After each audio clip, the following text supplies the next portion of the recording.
Breaking News English. So we're gonna go ahead and just start today very simply with the Breaking News English. And this will give us some time as well for the other classmates to show up and join the class. So we'll just go ahead and start that way. So here we are, Breaking News English. This, of course, is a backdated article, 2016, what life will be like in 2116. So we can kind of get a sense of the theme and the topic area for the material that we'll be looking at a little bit later. Focusing on this idea of technology, engineering, robots, and the future. So we're kind of getting a sense of that before we get into the text material. And we're going to start here with just a warm-up. Fairly easy, nothing too difficult. We're just going to start with a little bit of reading, and as you guys know, the normal pattern for our Breaking News English. And we're going to start with the first paragraph, and we're going to break the first paragraph in half. And let's go ahead and have Tatiana. Tatiana, I'd like for you to read the first half of the first paragraph, and then we'll have Nozomi, if we can, we'll have Nozomi read the second half. So Tatiana, could you go ahead and read the first half? Okay. A new report shows what life might be like in 100 years from now. It describes skyscrapers that are much taller than today's buildings, underwater bubble cities, and holidays in space. The report is from Samsung SmartThings. It asks experts on space architecture and city planners to keep their ideas on life in 2116. They say the way we live, work, and play will be totally different to how we do these things today. Okay. Thank you for that, Tatiana. So we're going to go ahead and get started this morning with a little bit of brainstorming. And before we get started, I want to make sure that you guys can see the screen. Or sorry, not the screen, the whiteboard. So Tatiana, Yolima, and Nozomi, can you guys see the board clearly? Can you read this here? Yes, I can see it. Okay. What does it say? What does it say here on the board? Testing size. Testing size, good. Okay. All right. So let's go ahead and let's just get started this morning with a little bit of brainstorming, and this is going to be connected to our theme a little bit later in today's class, and we're focusing on this idea of life in 2116. We're going to start here. So we're focusing on this idea of life in 2116. Sure you can see that okay. And what I want to do is I want to get some ideas from everyone in class in terms of just some projections. 2116, that's like 94 years, or I'm sorry, 104 years from now. It's 104 years from now. And I want to get some ideas from you guys about what you think life will be like in 2116. So nice and loud. Who wants to volunteer first? What would be an element of life in 2116?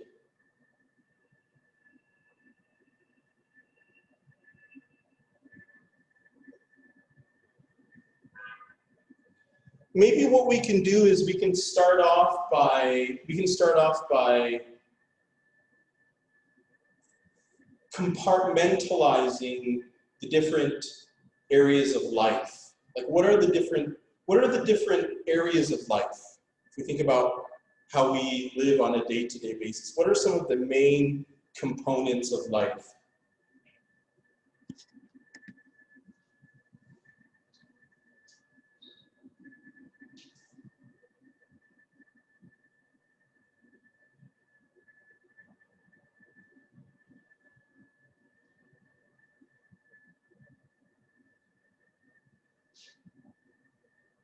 For example, we could say education.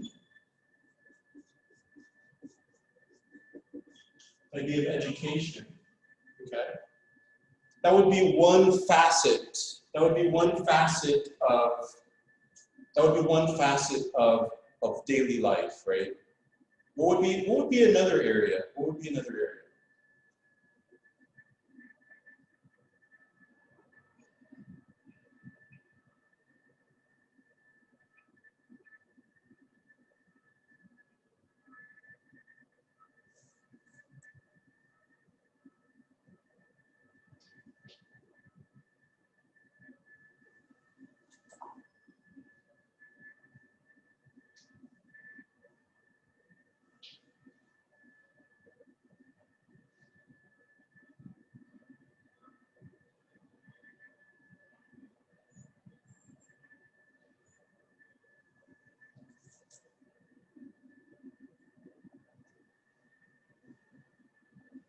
Tatiana, are you still there?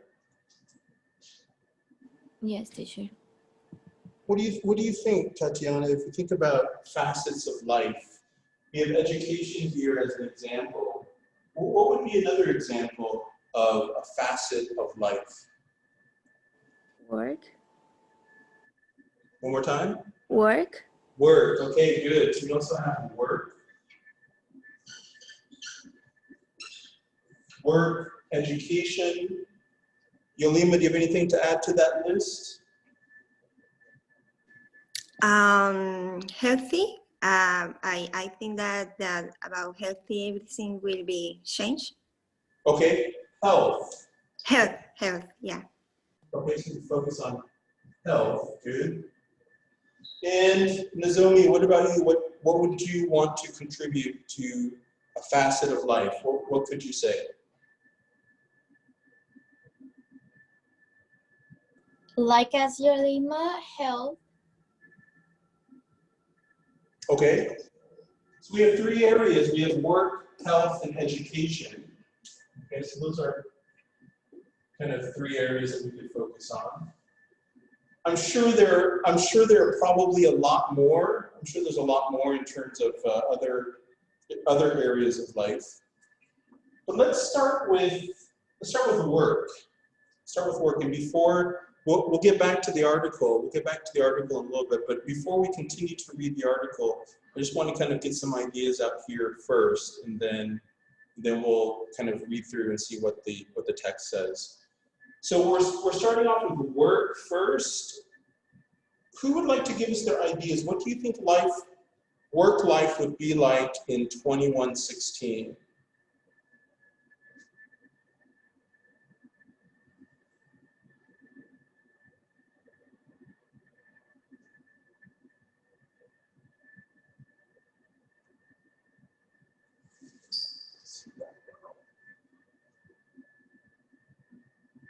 You know, if you think of the pandemic, we can kind of think about how the pandemic has kind of changed the landscape of work in a lot of ways. Does that give us any ideas in terms of what possibly the working environment could be like in 2116? Maybe there will be not more work in offices and more about houses, homework, like today, but maybe everything or everybody. Okay. So this idea that the majority of work will take place at home. Yeah, Okay. maybe. Okay, good. I think that's good. We could say work will take place, it'll be home. Home-based. Home-based. Okay. A good majority of it will be home-based. Home-based. Okay. Right.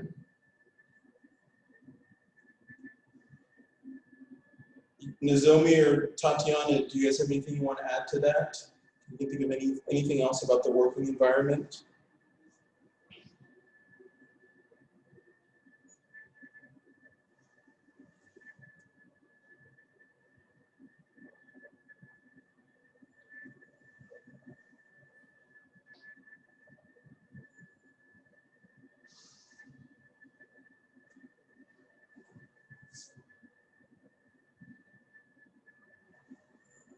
So this idea that work is home-based, I think, is a good idea. Everything takes place at home. I think it's also this idea that everything will become digitized. So we can kind of say that the working environment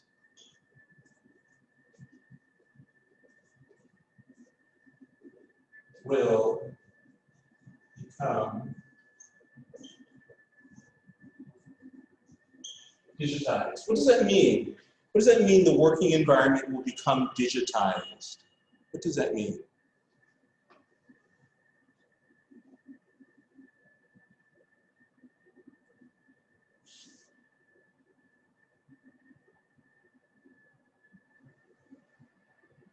Nozomi, are you still there? Yes.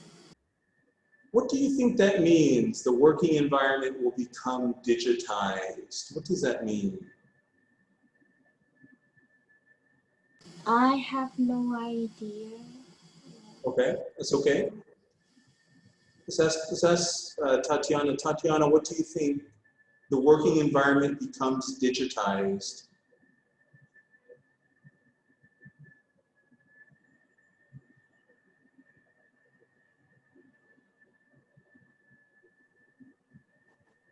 What did it say? What is that? So the working environment, I'm sorry, can you guys see the board? Are you guys able to see the board?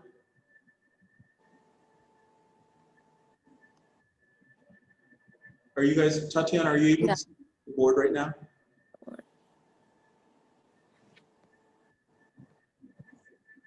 Yolima, can you see the board right now in the screen? Yes, I can see it. You can see both, right? You can see the screen, and you can also see the Breaking News English, right? Yes. Okay.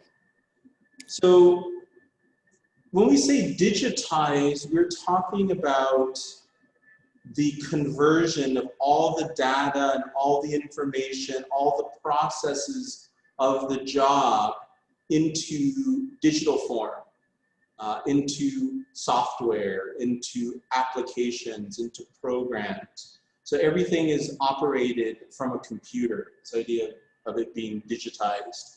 So that's kind of what we mean when we say the working environment will become completely digitized. Now you could take any industry, and digitize it. You could take any business and then digitize it. So, in 2116, we could have this idea of a completely digitized working environment. Everything is digitized. Maybe not even digitized, it might even be virtual. So it might be this idea of virtual working environment. So I'm going to put digitized or virtual. So that, of course, is home-based. And you guys brought up the idea of health.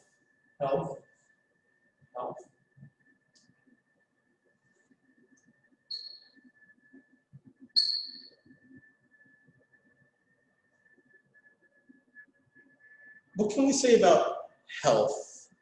What will health be like in 2116?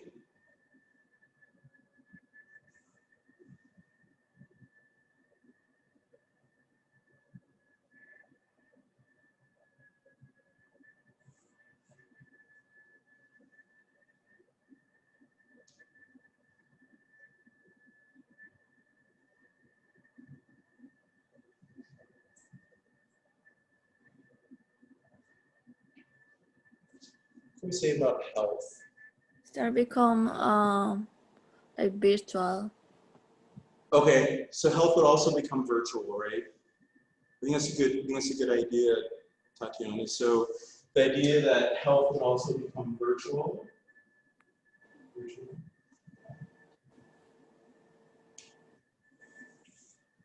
If we think of the current health system today, specifically here in the United States, we know that there are specific characteristics associated with the health system in the United States. And I think I had mentioned to you guys maybe 2 or 3 weeks ago that the health system in the UK, in the United Kingdom, in London and England is absolutely free. So it's a free health system. People don't have to pay for health services in the UK. So if that's the case in the UK now, what would that possibly be like, possibly for countries like the United States in the future? What can we say? Would it be a health system based on credits or cash, money, or would it be a health system that would be absolutely free? What do you guys think?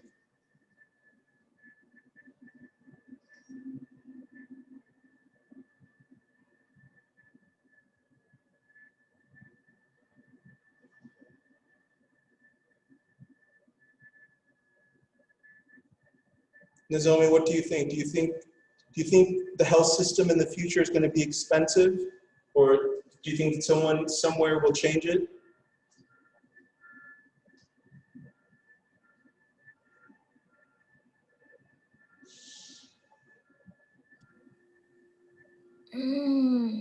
Yeah, maybe.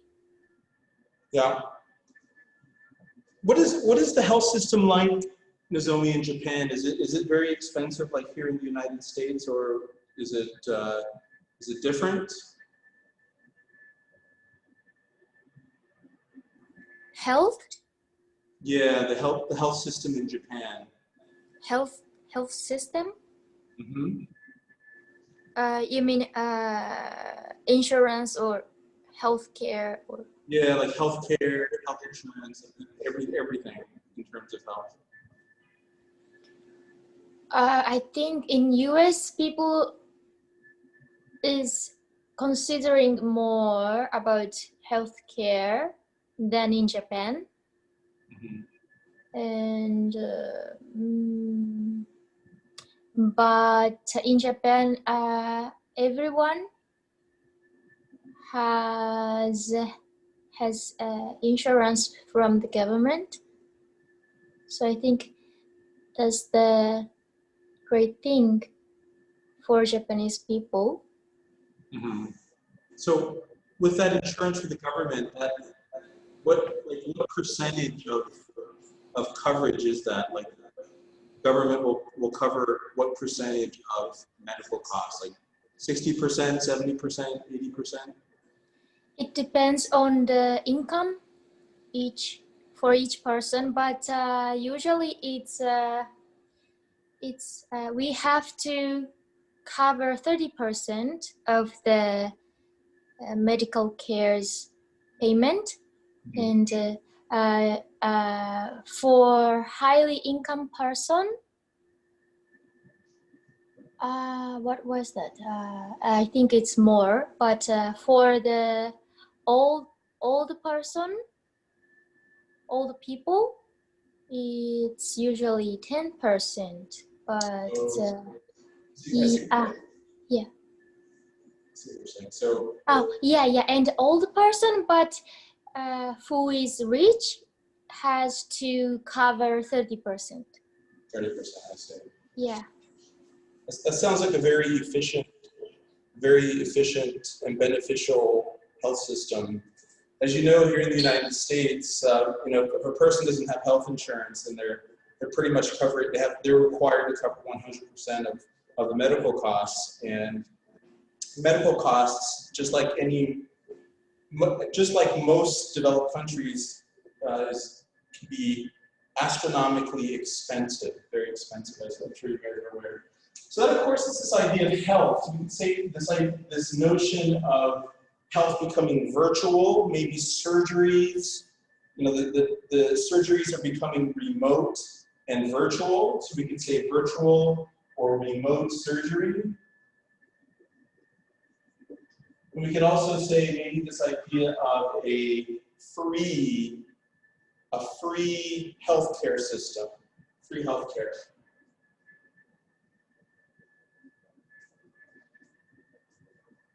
Free healthcare. Okay. Good. So we kind of have this idea of work, we have this idea of health. What about education? What can we say? Have we learned any lessons about education from COVID-19? What can we say about education?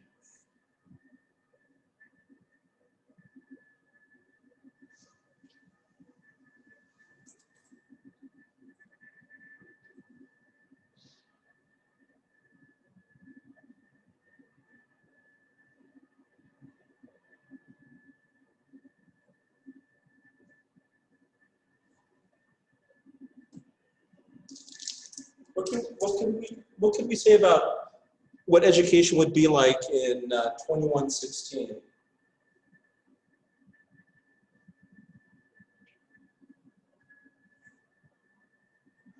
Yolima, what are your thoughts? What do you think education could be like in 2116? I think that that education it will be totally virtual. Okay, so it would also be virtual. Okay, so virtual. Yeah.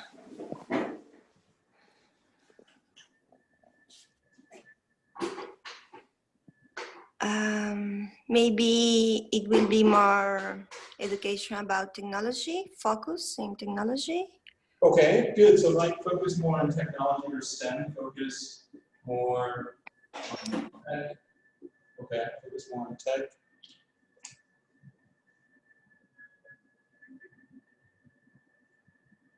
And again, we kind of have the same situation with education as with the healthcare in terms of costs, right? This idea of affordability, this notion of affordability of the educational system, this notion of affordability. Do you think there'll be any changes to how people pay for their education in the future, or do you think it'll stay the same? I think that it will be changed. Yeah, of course, change. Okay. Maybe will be more accessible for everybody. I'm not sure, but I think maybe if the education is more global, more virtual, maybe will be more easy, more accessible, more equal. I don't know, the cost, everything. Okay, so we could say that it would be more affordable. More affordable. Ah, okay. Okay. More affordable for everyone. Okay, good.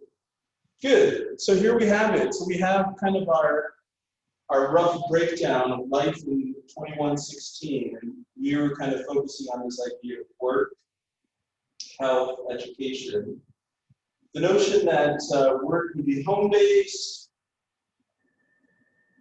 the working environment would be at home.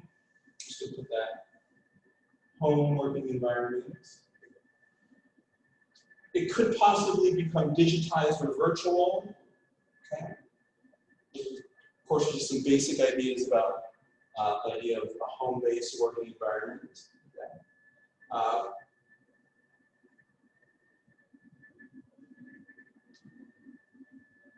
And I think another element of a home-based working environment, just to add this really quickly, is the idea of communication. so we could probably say communication would also be virtual. So when a person is at home trying to do whatever it is they need to do, they can have instant correspondence with their superiors, with their coworkers, with their consumers, with their sources of research, or whatever the situation might be. There would be this idea of virtual communication. All right, so then of course we have the idea of health, and we kind of came up with this notion, again, virtual environments of health, remote surgery, virtual surgery, free healthcare, the idea that it's possible that healthcare would be free for everyone, just like it is in England.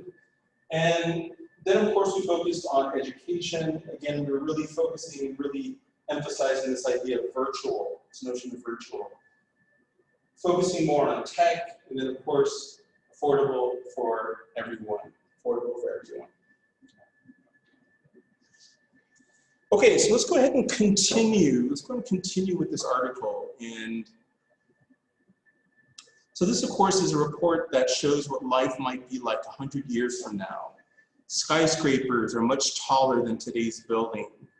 Underwater bubble cities, holidays in space. This report, of course, is based on Samsung's SmartThings. It asked experts on space, architecture, and city planners to give their ideas of life in 2116.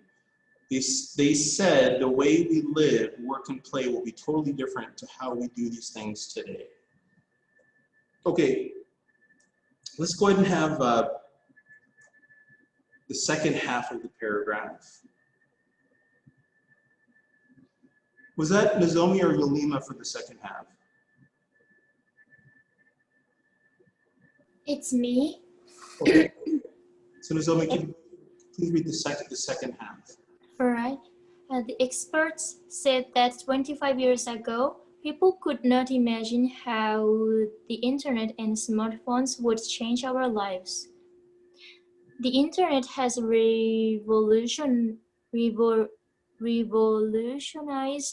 the way we communicate, learn, and do daily things. The experts said the changes in the next century would be even more unbelievable. Okay. All right. So 25 years ago, people had no idea how the internet and smartphones would change the lives of people in the future. Everyone knows the internet has completely revolutionized the way that we communicate, the way that we work, the way that we study, the way that we, the way that we shop, all kinds of facets, so many different facets in terms of how life has changed because of the advent of the internet. The experts said the changes in the next century would be even more unbelievable. So we're thinking about technology, we're thinking about innovations, we're thinking of advancements in the next 100 years. Okay, and let's take a look at the second paragraph. And Yolima, could you please read the first half of the second paragraph?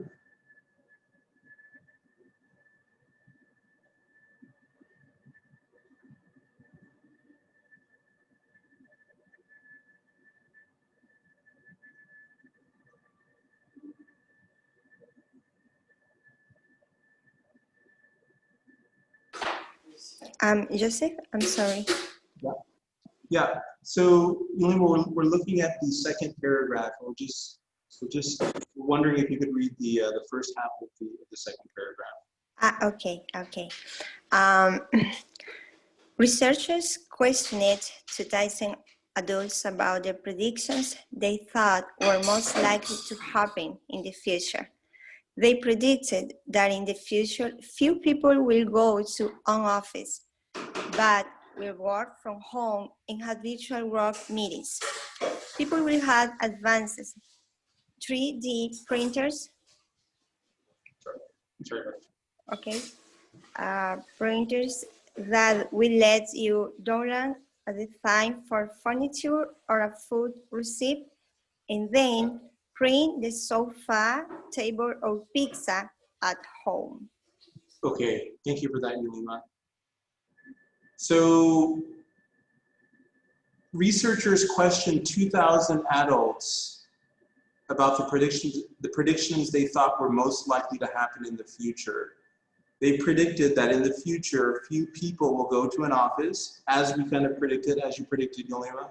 Few people will go to an office, but will work from home and will have virtual work meetings. Okay, so we kind of outlined this on the board before reading the second paragraph. So we're talking about, we're kind of confirming the idea of working at home and the idea of virtual work meetings. People will have advanced 3D printers that will let you download a design for furniture or a food recipe and then print the sofa, table, or pizza at home. So here they're talking about 3D technology. Has anyone ever seen a 3D printer before?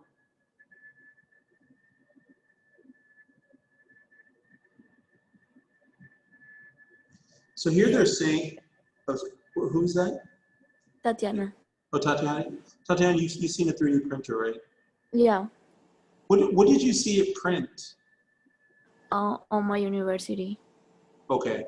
And do you remember what they were printing out with the 3D printers?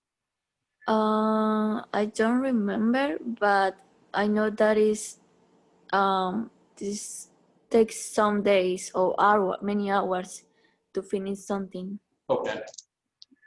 So those are kind of some of the older models of, or the modern day models of 3D printers.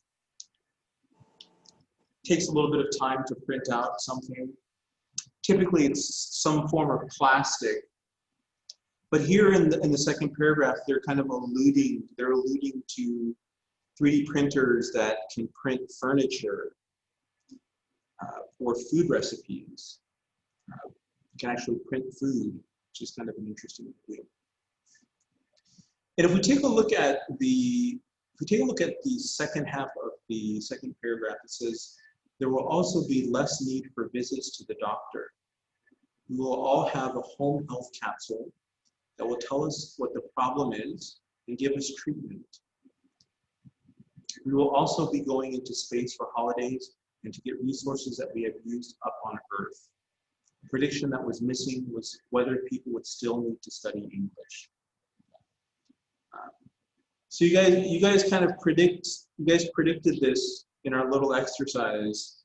You know, you guys predicted the working environment, you predicted health. It says here, we will have a home health capsule. What do you think that is, a home health capsule that will tell us what the problem is and give us treatment?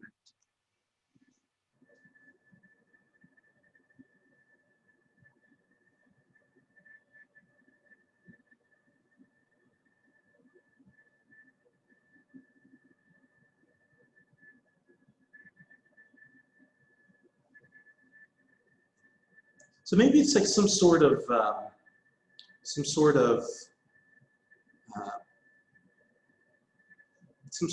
console of some sort that gives us information about what the problem is, and then it also provides medication of some sort. That could be it.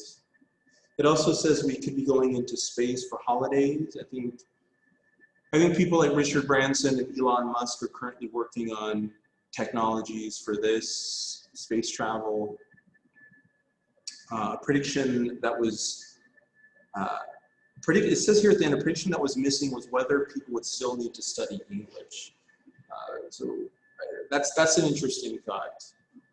It's an interesting thought. Has anyone seen the translators, the translating devices? Has anyone seen those devices?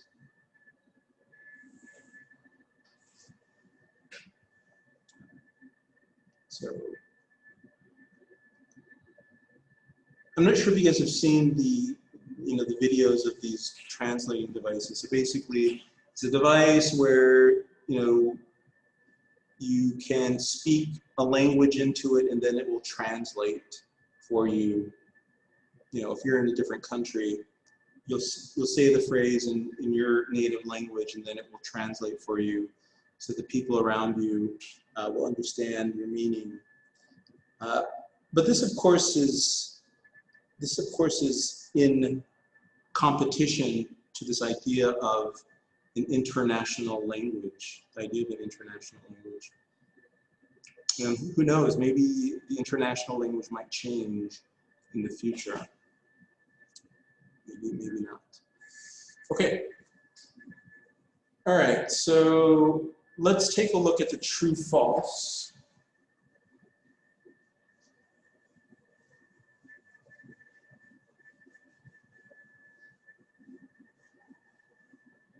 So as we go through the true false, I just want to see who's in class, so I know who to call on. So we have Cynthia, Nozomi, Tatiana, and Irina. Cynthia, Nozomi, Tatiana.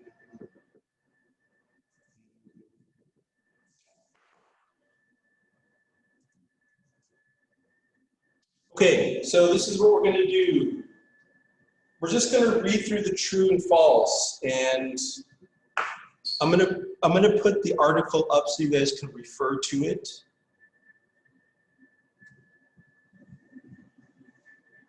And Cynthia, good morning, Cynthia. How are you doing? Cynthia there? Yes, I'm good. Cynthia, we're wondering if you could read A for us, and then Tatiana, Yolima, and Nozomi are going to determine whether or not the answer is true or false. A.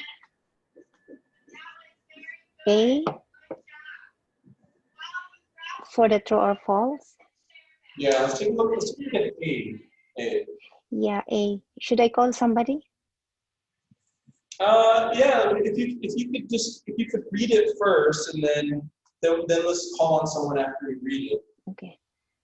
Buildings in the future will be shorter than today's buildings. Who's here? Tatiana? Yes.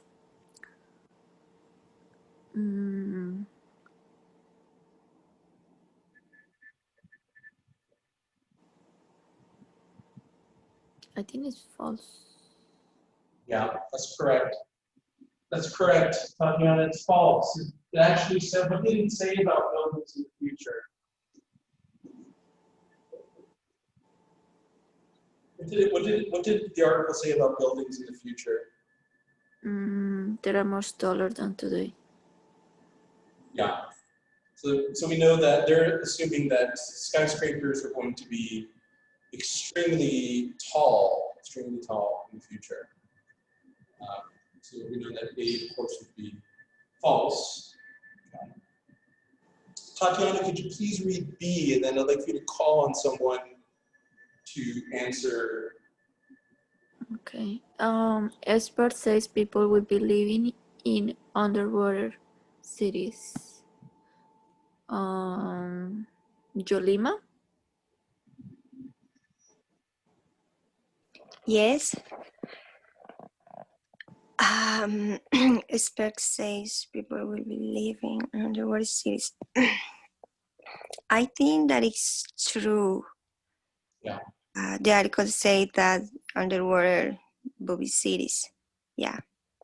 Good. That's correct, Yolima. So it is true. So this idea of creating an underwater living habitat for people in order to deal with this idea of a lack of space on continents. So it's this idea of enabling life-sustaining habitats underwater.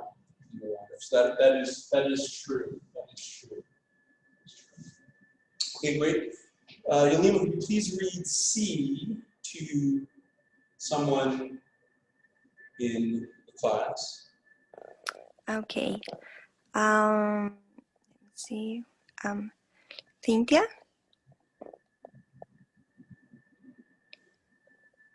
Is Cynthia there? Yes. Okay. Hi, Cynthia. Hi. The question is the report, the sentences is the report is from the tech company Apple.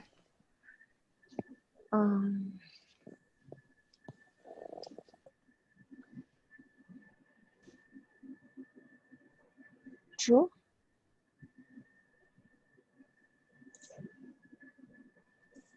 So remember, which company here created the report? Which company created this report?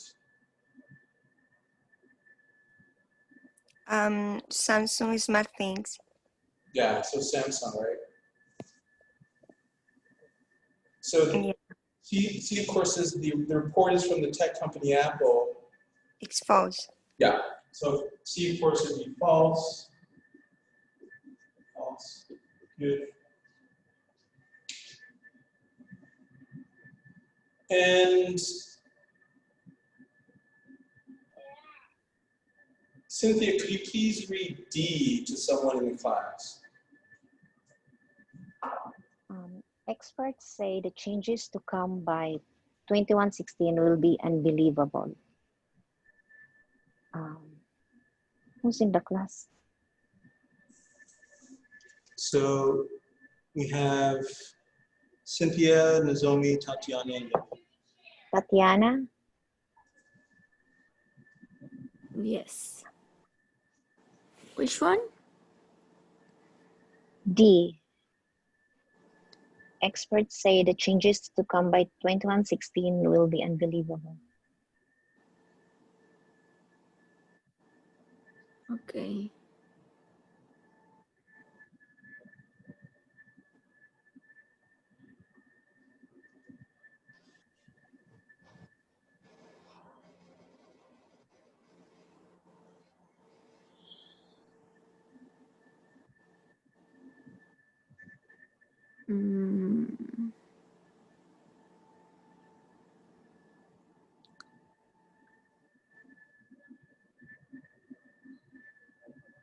I'm not sure because they don't say they didn't say exactly that, but something similar.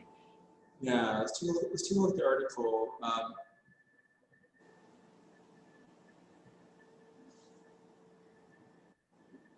So if we take a look here.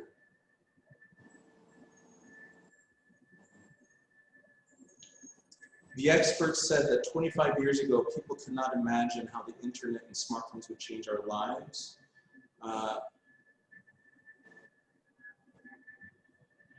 Experts said the changes in the next century would be even more unbelievable. Yeah, so it's true. Yeah, so that D would be true. D would be true. Correct. D would be true.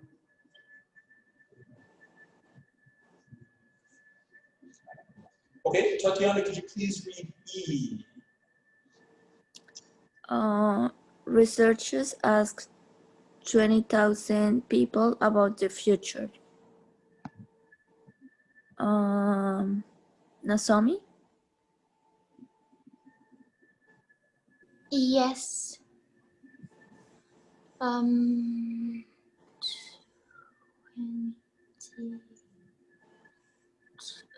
False.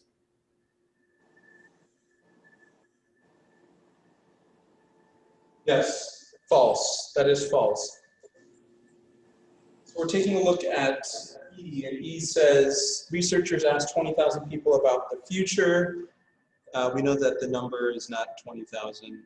No, it's only a mere 2,000. That's correct. And Nozomi, could you please read could you please read F to one of your classmates? Okay, then Taka. Yes. Okay, people will be able to print download and print pizzas. I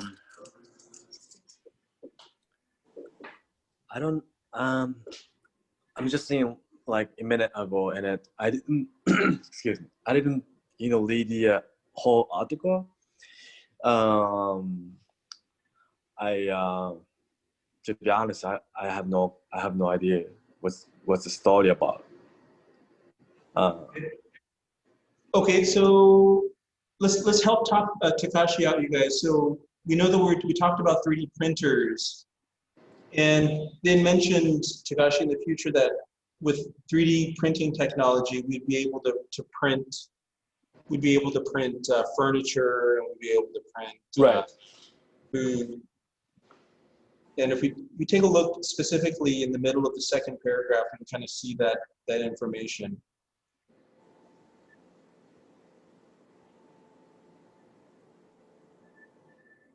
So we see here, design for furniture.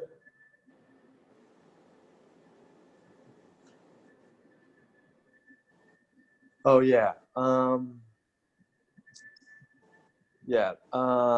That is true. Yes, good, very good. Takashi, that's correct. Would be true, That's true. Great, Takashi, we're almost through with the true false. Takashi, please read G to someone in the class. Sure. G. People won't need to go to the doctor as much as they do now.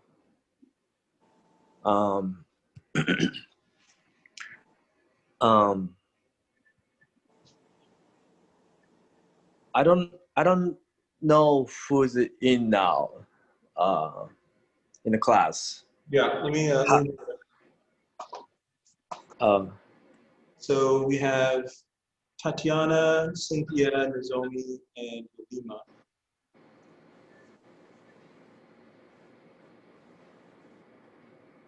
Oh.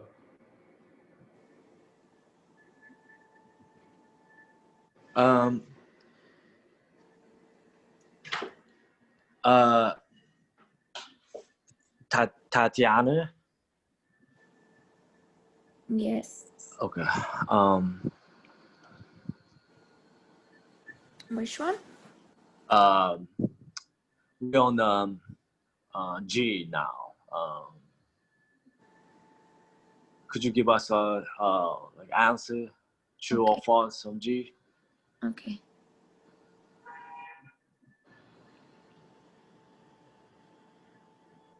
True. Yeah, that's correct. That's correct. People won't need to go to the doctor as much as they do now. That would be true. We talked about that capsule, that idea of this notion of some sort of console where you could receive a diagnosis and then also receive medication at the same time, all from home, without having to go to the hospital to see the doctor. So that, of course, would be true. Good. And let's move to the last one, H.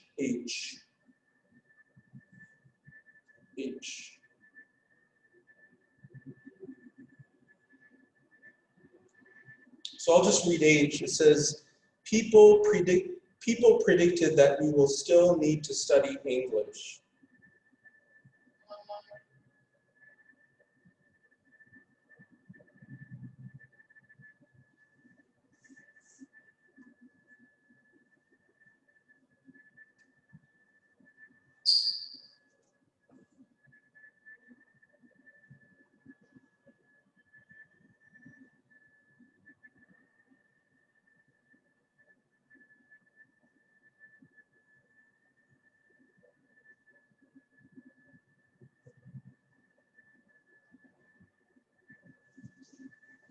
So we take a look at the last sentence. It says a prediction that was missing was whether people would still need to study English in the future. So H is saying that it would be a requirement it would be a requirement in the future to study English. What do you guys think about that?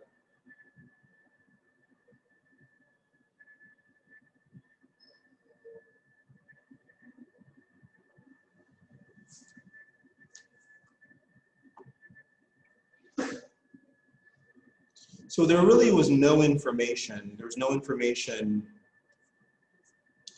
according to the article, whether or not people would still need English in the future. So H, of course, would be false. Would be false.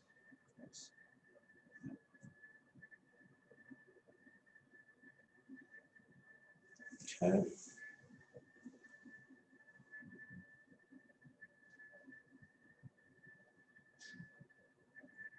Okay, let's quickly do the synonym match and then we'll move on. If you take a look at number 1, report, report.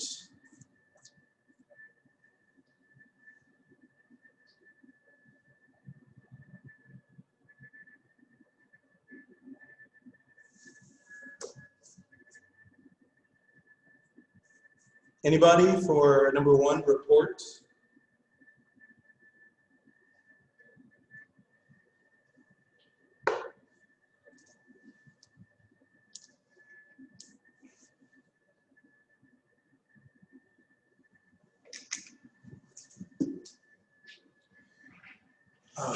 So taking a look at number 1. Number 1 is report.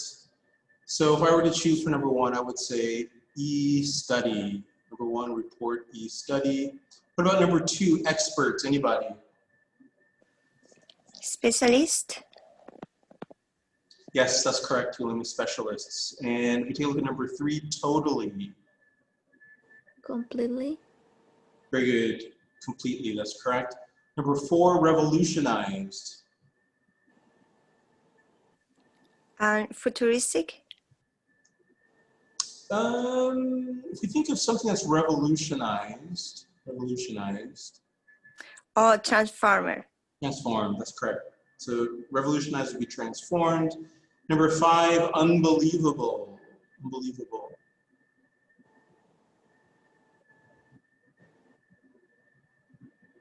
Incredible. Incredible, good. Number 6, questioned. Ask. Very good, that would be correct, asked. And number 7, advanced.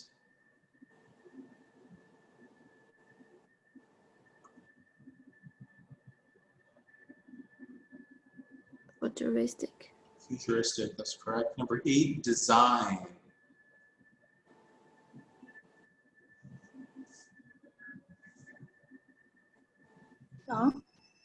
Plan, that's correct. Plan. Number 9, treatment. Medical care. Medical care is correct. And number 10, used up. Used up.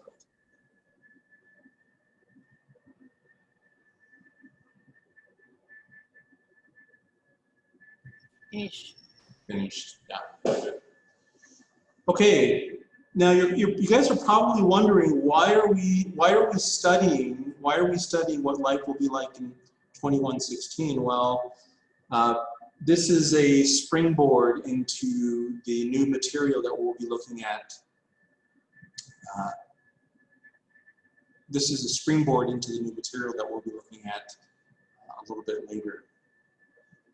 But I want to get us kind of warmed up. This was meant to be a warm-up, and it is a warm-up. And you know, we're taking a look here at the discussion. So we're kind of getting warmed up this morning. This isn't terribly challenging, but it's just kind of a little bit of fodder that will get us talking and thinking about the future. So, Takashi, are you there? Yes, sir. All right, Takashi, what I'd like for you to do is I'd like for you to interview your classmates with these discussion questions. And if you could please start with A and call on your classmates. Call on your classmates.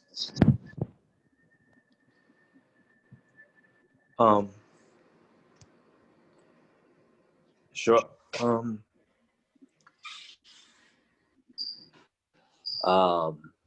we go. A. Do you think everything we see in science fiction movies will come true?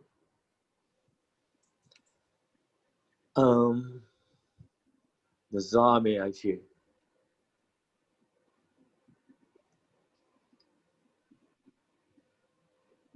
Yes. Okay. What do you think about that? Question again. Do you think, excuse me, do you think everything we will see in the science fiction movies will come true? I don't think everything will will come true, but something, yes. Right. Yeah, like Oh, flying a car or yeah. AI something. Yeah. Yeah, or Android. Right. Yeah. Yeah. Yeah. I think I agree with that. Thank you, Nozomi. Welcome. Um. Next, what do you know about 3D printers? Uh, um. I don't know who else here. Which, Um. which word is that, Takashi? Well, I would say that like I don't know who is here in the class. Okay. Can you see the can you see this participant list? Is that visible or is that not visible? Uh, where is the list? Yeah. So Takashi, who we have? We have Kenna, Mert, Nozomi, Tatiana, and Yolima. Okay. Let me ask Yulima.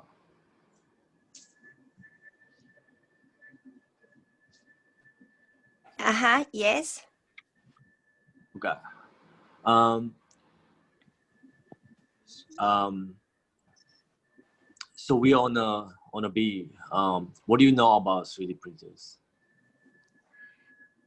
Um, what do you know about 3D printers? Honestly, not too much. Yeah. Not too much. Yeah. It's like yeah, recently technology, and I saw something, but no, it's not too much. Not too much. Yeah, Yeah. Yeah. unfortunately. Yeah. Me neither. I don't know about that, but it sounds like fantastic technology, right? Yeah. Something makes like more dimension, right? 3D. Yeah. Um, I know a friend of mine. He's in the active, and when he was in college and he was in school, and he using for like something like 3D printer for kind of prototype of the design, and I thought that's kind of fascinating to use it for design wise. But I haven't used it yet, so maybe next things, right? Kind of interested. All Yeah. right, thanks for that, Ilma. You know more than me, of course. Well, no, I don't know about I just know person use it, and I thought that's kind of cool idea. Maybe some people already know about that, but I'm kind of a little bit behind on that, so kind of catch up soon. So all right, next, what do you think about the idea of printing and eating a 3D pizza? It's kind of interesting question, huh? What do you think about the idea of printing and eating 3D? Um,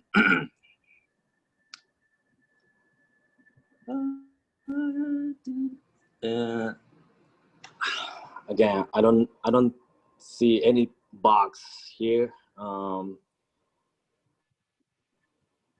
Let me I don't know how can I see the box of the list.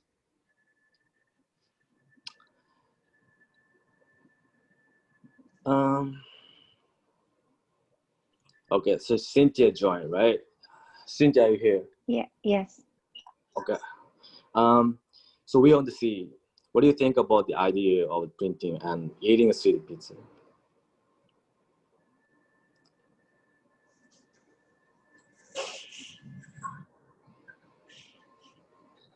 Come again, printing and Yeah, so we want to see now. What do you think of the idea of printing and eating a 3D pizza? I don't think it's a good idea. We can't get full if it's like eating a 3D pizza. Is it Yeah, like virtual eating? right. Yeah. Mm, So I think eating it's not a good idea for yeah, 3D because right, eating should be like actual physical eating to get full. right. Yeah, true. Um, Thanks for that, Cynthia. Let's move on. We're in D. Excuse me. What do you think of the idea of home health capsules? Um,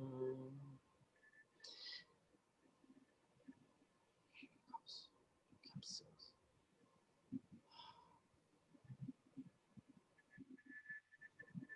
I don't know about that. Let's skip on.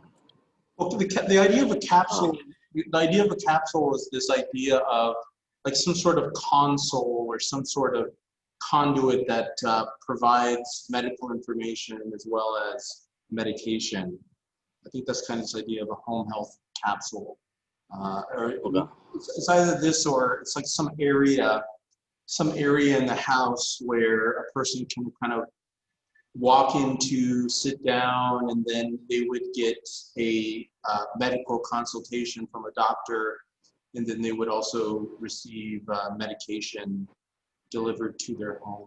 So it's that, I think that's kind of this idea of a capsule. This idea of a capsule.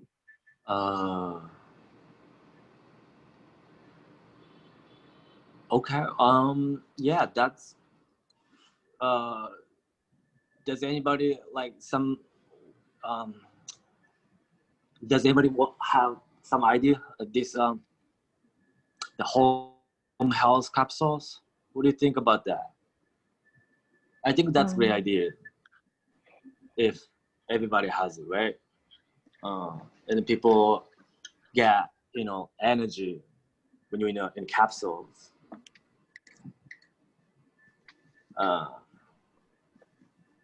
I don't know how big it was, how much scales the capsules are. The question is. I see. All right, well, let's go ahead and move on to actually, let me go ahead and take over. If we take a look at E, it says, what are the good and bad things about holidays in space? Let's think about that. If we think of the pros and cons, if we think of the good things about going to space and traveling in space, the possible drawbacks or the possible risks of traveling in space. What do you guys think? What would be the pros and the cons of traveling out in space?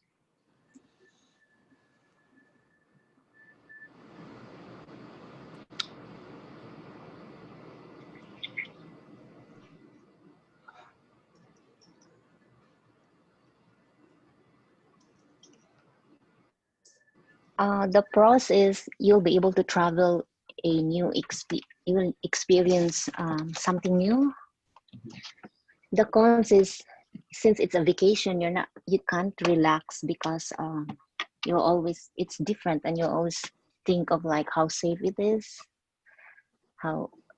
Traveling in space, it's dangerous. So your vacation, it's not as relaxing as it is. So you're like going to something thrilling, or I don't know. You're saying, Cynthia, a person wouldn't really be able to be at ease. People would not be at ease traveling. Yes, Okay. yes. Okay. I'd agree with that. Let's move to F. F says, what will life be like in 1,000 years from now? So if we fast forward 1,000 years into the future, and if we look at 3020, who could possibly imagine what life would be like if there would be anything at all, right? If there would be anything at all.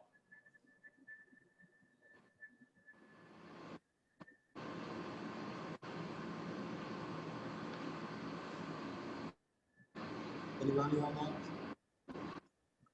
Maybe the Milky Way galaxy would just be one huge gigantic dust cloud, you know, after Armageddon, right? Any ideas what life would be like 1,000 years from now?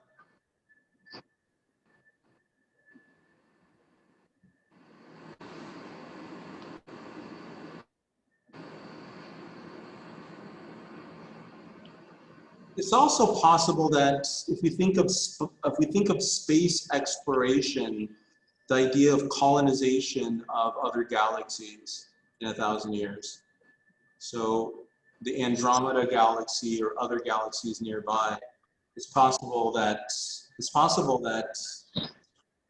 engineers and scientists may come up with ways or devise ways to travel to distant galaxies. It's possible, right? If we take a look at G, will people still need to study English in the year 2160?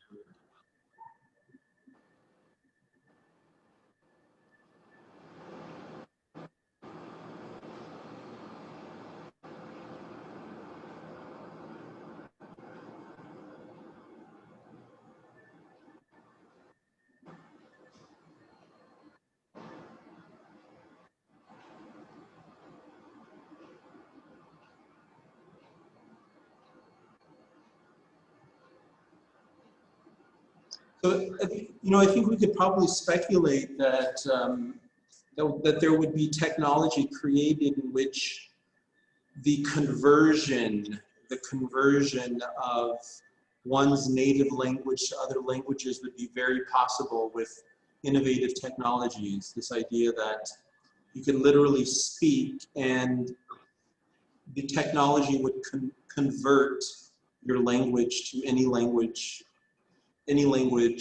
in the world. So that is a possibility. So there is a possibility of that. So the need to study the so-called international language of business would cease. It would cease to exist. There would be no need to study English. And let's take a look at H. What questions would you like to ask an expert on the future?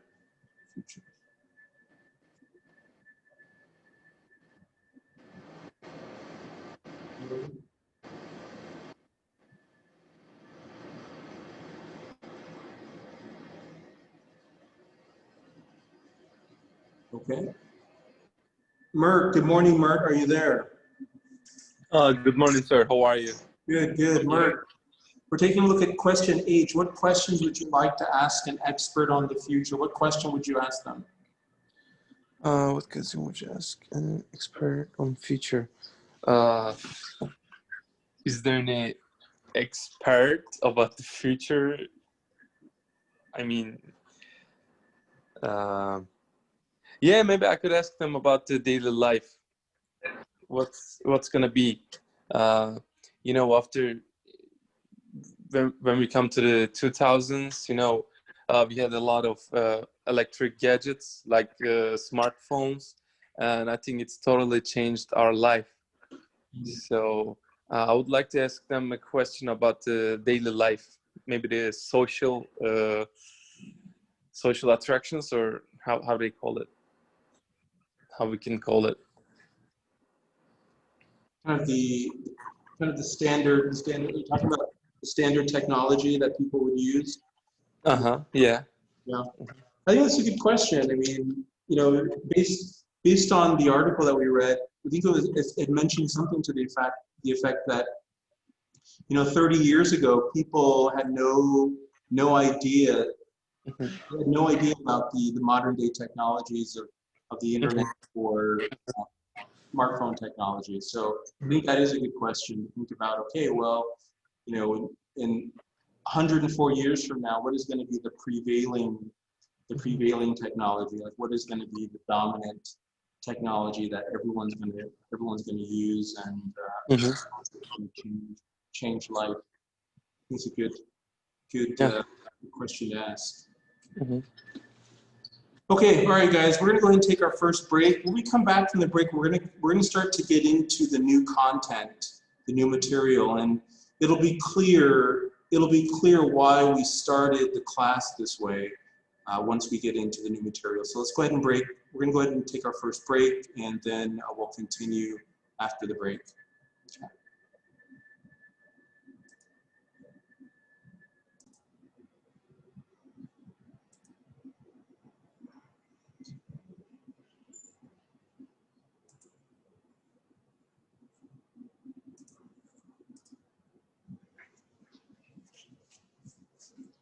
We also have Tatiana, Umit, and Harry. Looks like they don't have microphones.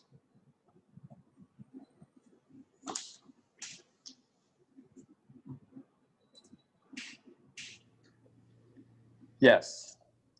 So you guys are here, right? Okay, Yes, so I'm here. great. Yulima, are you there?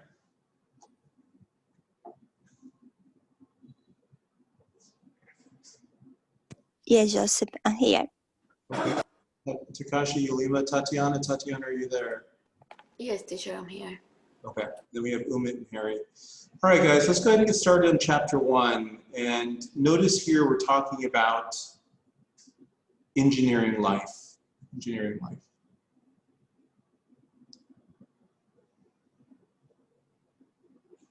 If you were asked to gather a team to go to Mars, what professionals would you call on to help you get there? Starting with that question first.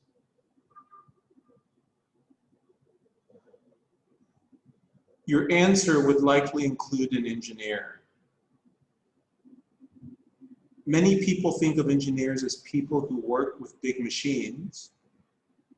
And until recently, the profession was narrowly divided into chemical, civil, electrical, and mechanical engineers. But today, there are about 200 engineering degrees as society demands educated workers with specialized skills in many fields. All engineers typically have an interest in analyzing processes and solving problems.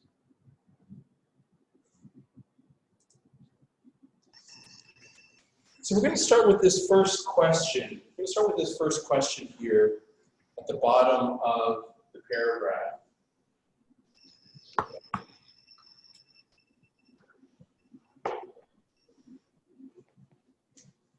And the question reads, how are process, analysis, and problem solving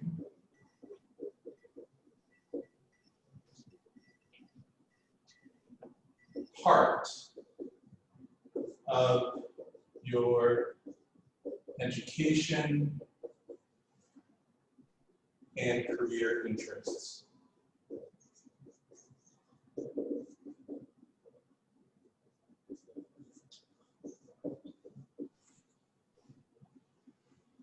So I think the first thing that we need to start with is this term here. Just want to make sure everyone can see that.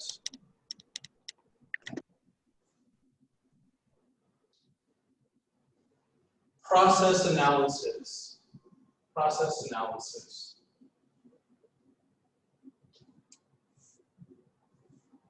Does anybody want to take a guess on what that means? What is process analysis?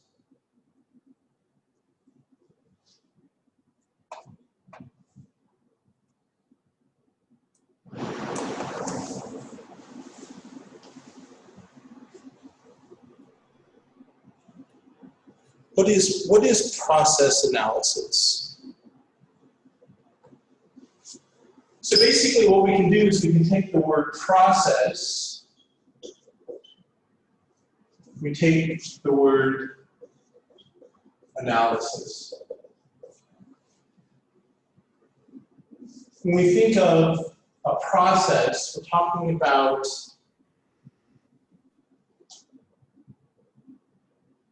a system of sequential stages. So when we think of process, we can say that a process is a system of sequential stages from start until finish, start to finish.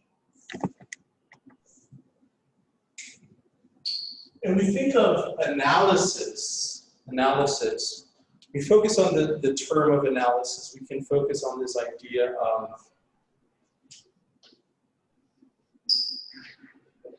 in-depth study. In-depth study. Maybe even critical study.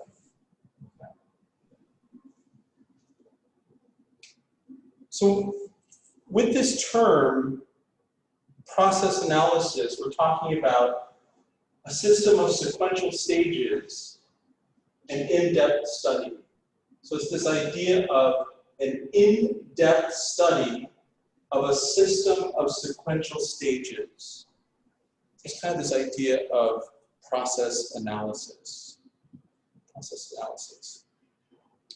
And I'm sure you guys know what problem solving is. Problem solving.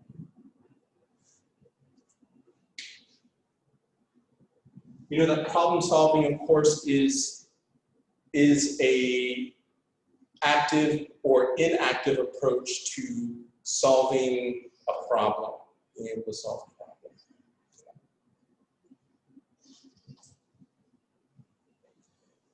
So if we look at the question is asking, how are process analysis and problem solving a part of your education and career interests? And before we move forward, maybe the question I should be asking you guys is, can everybody see the board clearly? Tatiana, can you see the board clearly?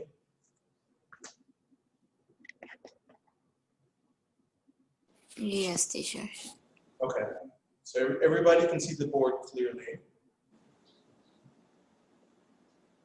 Yes, I can see it. You see it, okay.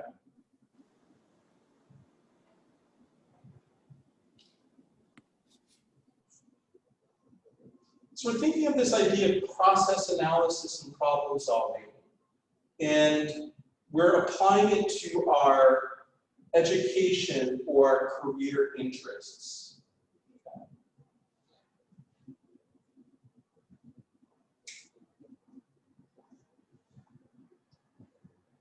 Let's first think about a career. Career first.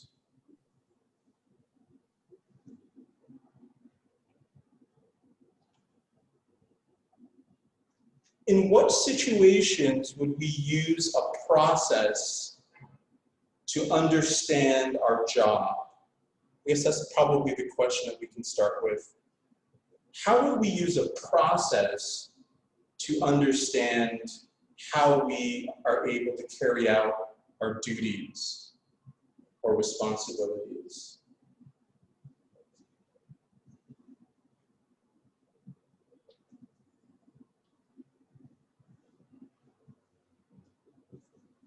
We could say understanding a process is this notion of understanding something from start to finish. Understanding something from start to finish. If we have an obstacle, or if we have a challenge or a problem that we have to face, sometimes it's very difficult to approach those problems or approach those obstacles if we don't understand how we're going to handle and tackle those obstacles, okay? It's kind of this idea of knowing where to start, and also knowing where to finish, okay? For example, if someone said, okay, Tatiana or Takashi or Yolima or Kenna, I want you to teach a class this week. Here are the books, and if you have any questions, just send me an email, okay? Now, some of you may know what to do in terms of being able to teach the class, but with this idea of process analysis, we're able to visualize what we're going to do from start until finish. Okay, so we're analyzing the entire process. We analyze the entire process so that we feel confident and that we feel familiar with what we're doing, okay? So if we look at this question here, it's asking, how are process analysis and problem solving part of your education and career interests? Okay. Takashi, what are your thoughts about this question?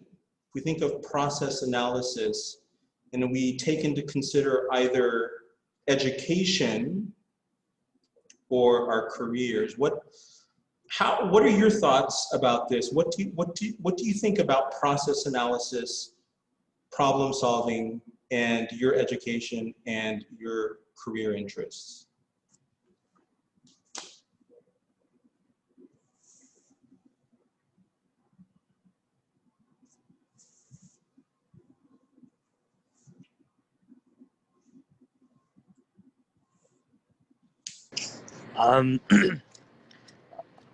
That's a good question, right?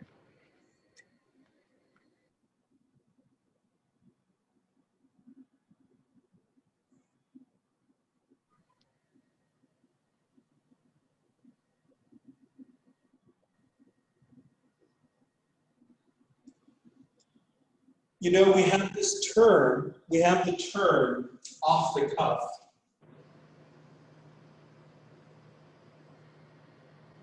Off the cuff. And off the cuff basically means, you know, to do something spontaneously, to do something without really analyzing what the process may be. And this idea of, completion of tasks, completion of obstacles, completion of duties in the absence of analysis, Some people are able to do that. But most people, of course, want to analyze, they want to understand what they're going to do before they do it. They want to understand, you know, what's going to hold me back from accomplishing my goal? What's going to be the difficulty? What's going to be the parts that I understand clearly? Okay. So this is kind of like this idea of process analysis. Takashi, could you give us an example of either problem solving or process analysis in your career or education?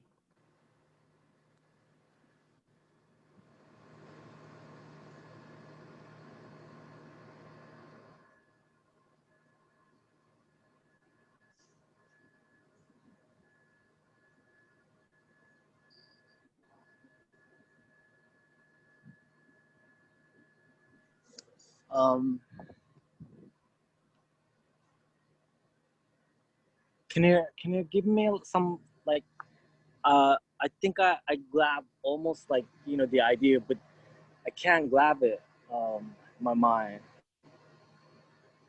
for Yeah. sentences. Yeah, I mean, if we were to take, for example, Takashi, something as simple as a vacation, for example, and let's say, for example, you were going to spend 5 days in Hawaii. Now, you could approach that in one or two ways. You could just, you know, buy a plane ticket and go to Hawaii and just do whatever you want to do off the cuff, or do whatever you would think would be the right thing at the moment. Right. Or you could apply this idea of a process analysis to the vacation. You can think about, okay, I'll be in Hawaii for 5 days. Right. Day 1, I'll do this. On day 1, I'll divide it into three activities. You know, day 2, I'll divide it into 2 activities. Day 3, 1 activity. Day 4, etc. So, you know, that way, whenever you are confronted with the trip to Hawaii, you know exactly what you need to do on each of the days. Right.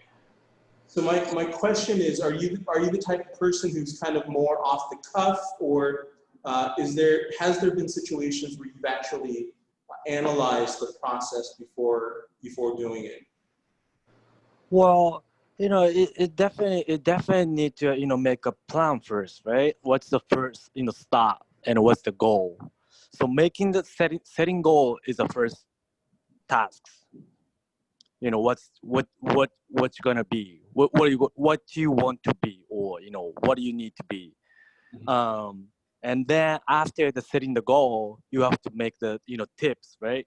The number 1, you know, I gotta do this because of you know, I need to make, you know, save my time to do that, kind of prepare for a goal, right? Sure. So maybe the thing is, I think those goals navigate for those tasks, right? It has to be, right? Yeah. But at the same time, like if I'm in a vacation, like more like you know, I don't want to hold everything in a vacation, so I'm more like you know, not think about tight I'm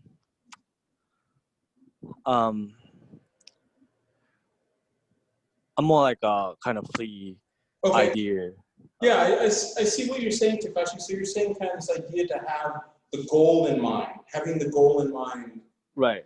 before you approach the process, and then think of different tips to help you reach your goal, right? Right. Okay. Yeah. But that's it. That's in my personal things, you know, like if I have my own time to make a, you know, like I wanted to do something, right? And I'm more like, you know, free to think about like some idea, just make, you know, come up immediately. That's a passion, right? But if I was in church for the, you know, manage or something, and somebody is under my name, and I gotta be, you know, advice, or I gotta be navigate those people who, you know, under me, right?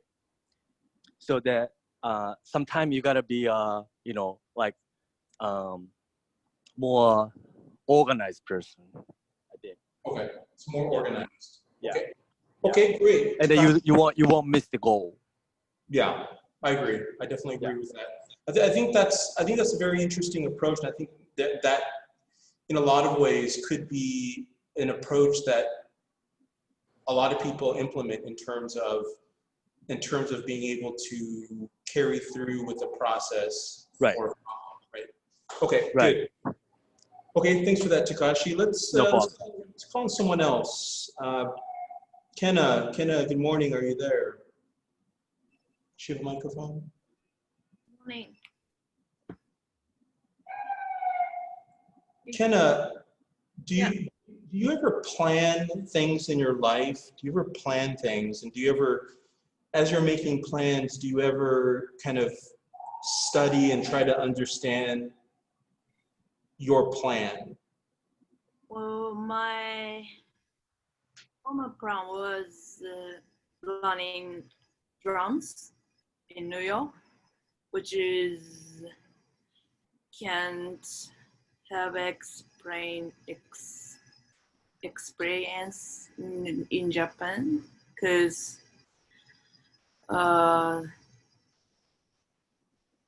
here is more better musicians. So yeah, I planned to come here to learn music. Then next, it was not planned, but I decided to learn English. And now, well, I'm not good planner actually. Okay.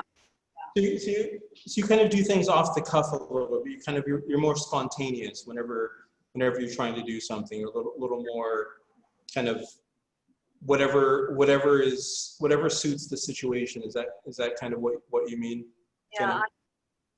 if I have big plan, it's but still something going wrong sometimes. Okay. So you're saying even after you plan, it doesn't always go according to plan. Yeah. Okay. Yeah. Okay. I think that's a fair point. I think that's kind of the whole idea of risk management. When Yeah. people in certain businesses manage risk, right? Okay. Good. Okay, let's get some other ideas from anybody else. Anybody else want to tell us a little bit about their understanding of process analysis and problem solving? Yulima, are you there? Yes, Joseph, I'm here.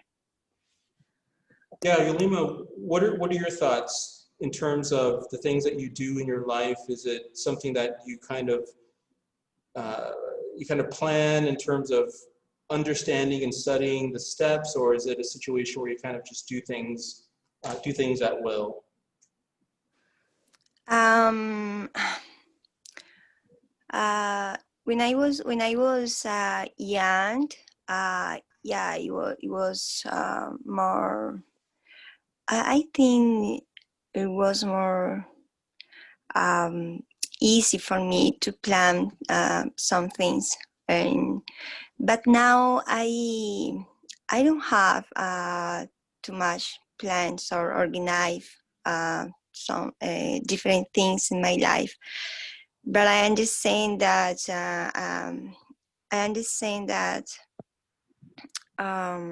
like in the article, analysis and analyzing the process analysis. It's important. Yeah, in yeah. For example, I want to study psychology, and I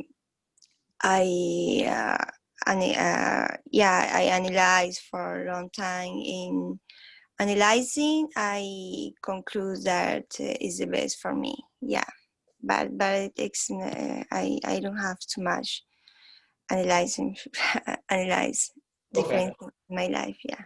Okay, well, I think that's a good example, Yulima. And the point of this questioning now is just to allow us to understand the importance of what process analysis is, and then also problem solving. This idea of process analysis or problem solving, being able to kind of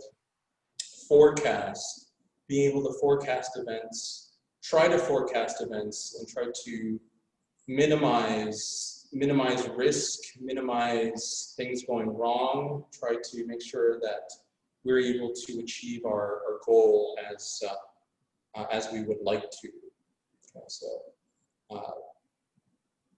Okay, thank you for that, Yulima. And let's move next to Tatiana. Tatiana, could you tell us examples of problem solving or process analysis that you use in your life?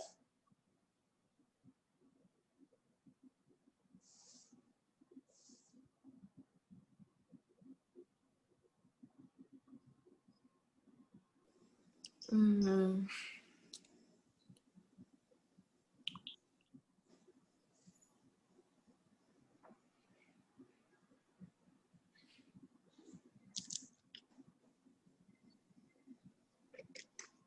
It could be something as simple as, a weekend out of town. It could be something as simple as, something as simple as your English classes, the English classes that you take. It could be something as simple as preparing for an event or a party. okay. Mm,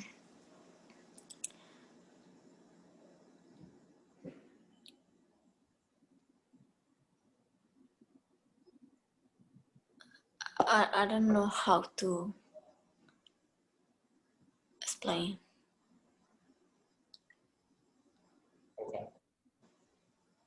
Okay, that's okay. That's okay because we're going to actually go into it in a little more detail. We're kind of looking at this idea. Cynthia, do you have anything you want to add to this?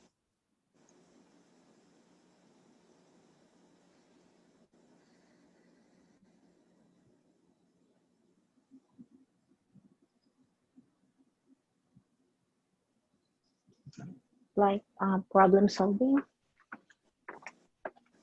Yeah, so if we take problems, for example. About our life?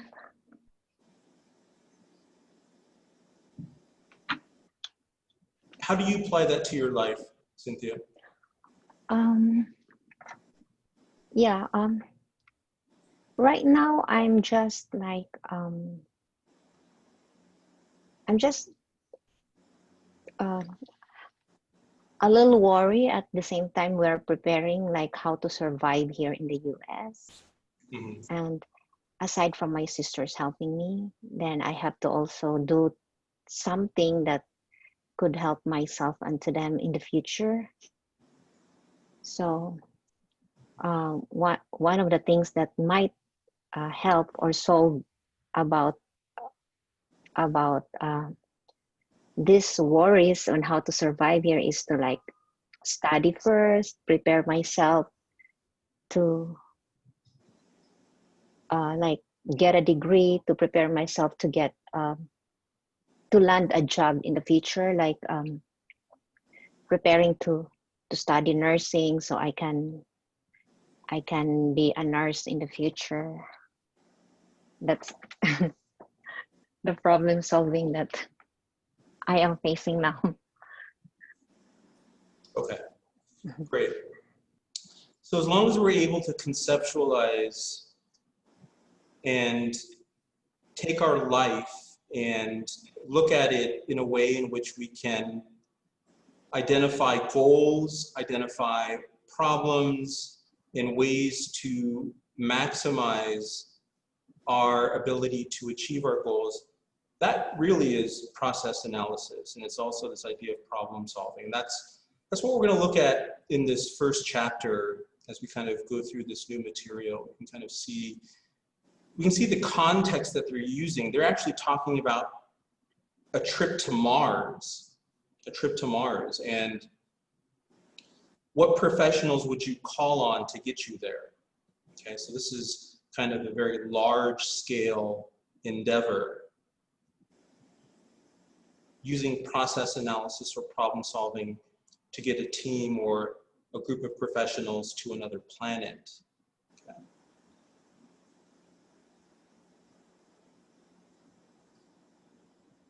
So in this chapter, if we take a look at this chapter, we're going to learn vocabulary related to analysis and problem solving. We're going to listen and infer to attitudes, emotions, and intentions. We're going to think about hypothetical situations.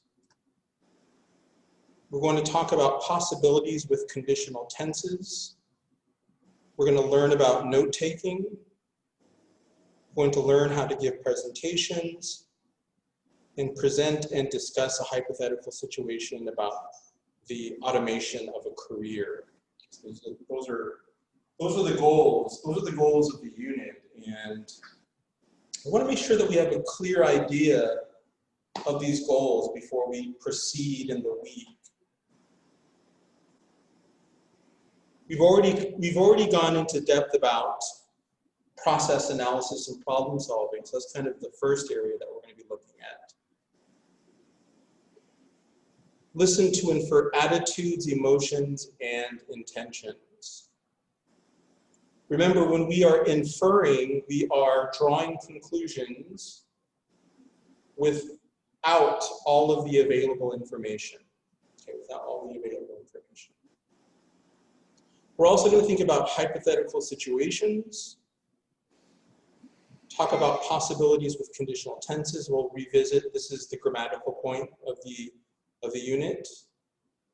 We'll learn about note-taking, learn how to give presentations, and present and discuss a hypothetical situation about the automation of a career. Does anyone have any questions about these unit goals?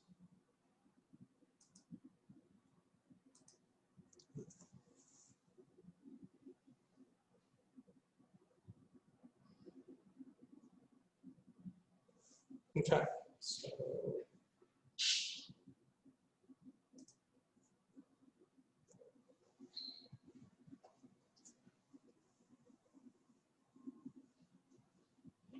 So we were talking about all of the different components of process analysis and problem solving. Now we're going to take a look at what the experts believe is a proven and tried method in terms of developing solutions for a process or for a problem. There are 6 specific areas. There are 6 areas.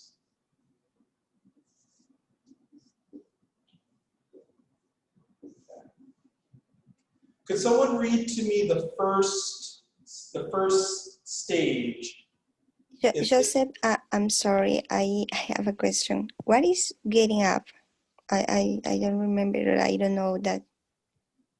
Getting up? Gearing up, yeah. Yeah, good question, Yulima. Gearing up just means like getting ready, to like get ready, to get ready. Okay, thank you. No problem. So gearing up.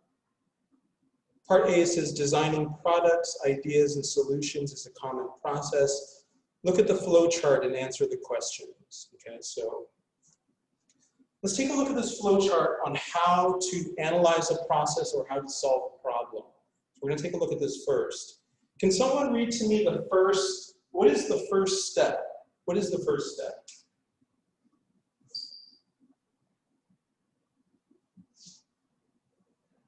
What is the first step?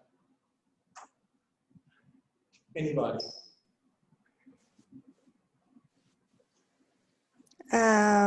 Define the problem.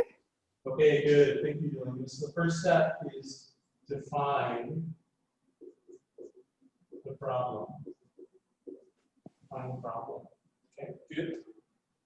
What about the second step? What is the second step? Collect information. Good, so collect information.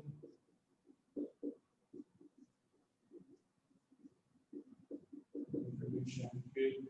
What about the third step?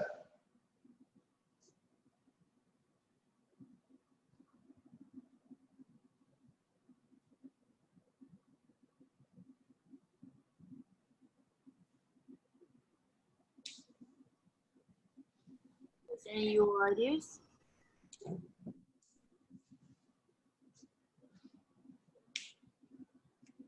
Sorry, can you say that one more time, please? Present your ideas. Very good. Present your ideas. Ideas, good. What about number 4?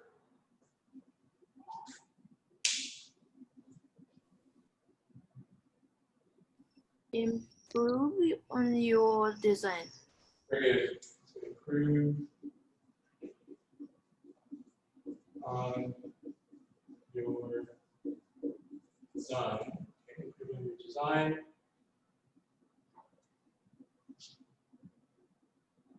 What about number 5? Is it 5?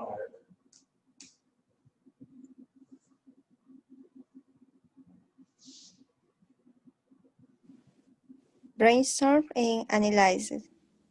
Okay. Brainstorm and analysis. Good.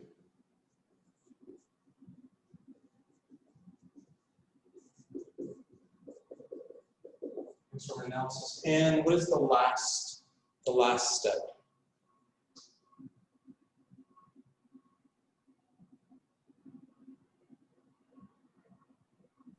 Develop solutions.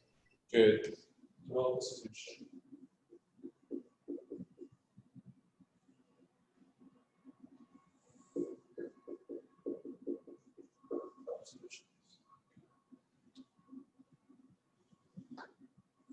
So I'm not sure if you guys remember, so we kind of introduced this idea of process analysis, and we came up with different examples and different ideas on how we can analyze a process, different examples on how we can solve a problem. This is a standard approach to analyzing a situation or solving a problem. And before we move forward, what I'd like to do is I'd like to go through each step, and I want to make sure that we have a clear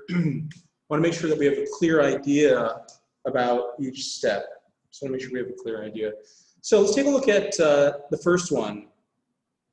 Define the problem. Define the problem.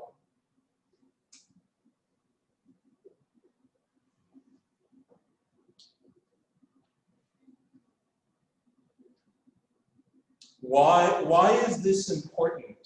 Why is defining the problem important?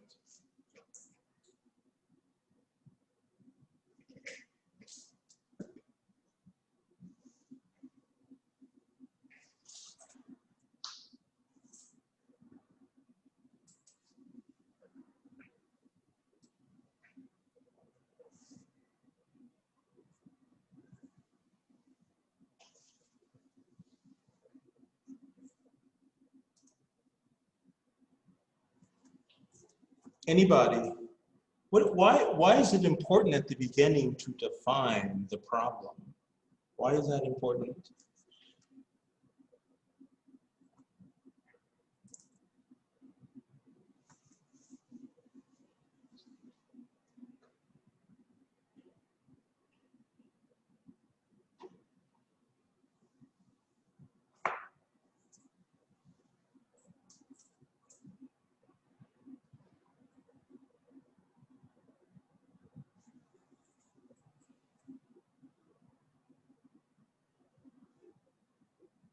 So if you think about it, let's say for some reason, if you think about your health,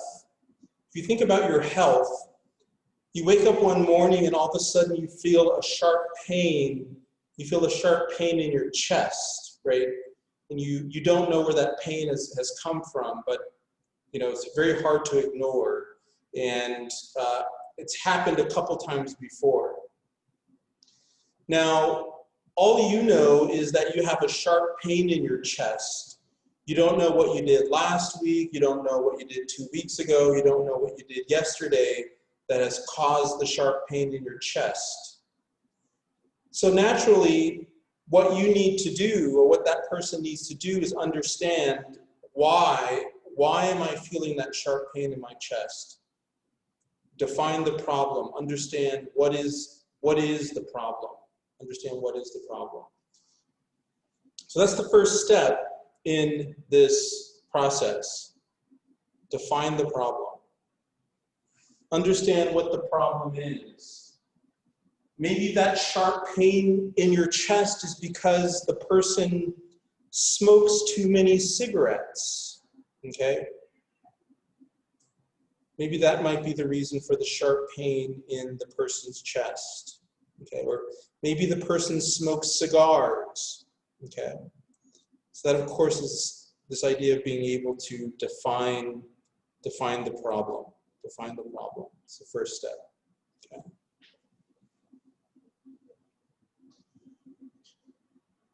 So now that we know what the problem is, we move to the second step. And the second step is collect information. Collect information.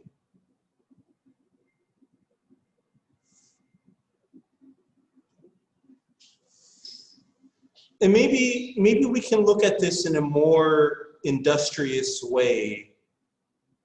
And if we go to defining the problem, maybe we could say you own a business. You own a business and then you realize that your business is losing money. Your business is losing money for some reason, and you don't know why. You don't know what the reason is. So your business is losing money and you're trying to understand why. So the next step, of course, is collecting information. Collecting information. Okay. So this idea of collecting information allows us to utilize our resources, so that we can clarify the source of the problem. Collect information. So maybe if this is your business, maybe you can talk to your employees. You can talk to your employees, find out what's going wrong, what's not happening, okay? You could also do market research. You could research the market, the current trends. Maybe something's happening in the economy, which is the reason why the company might be losing money. Okay. Collect information. You can collect information from a lot of different sources. What would be some of the sources that we would collect information from? What would be some of the sources to collect information?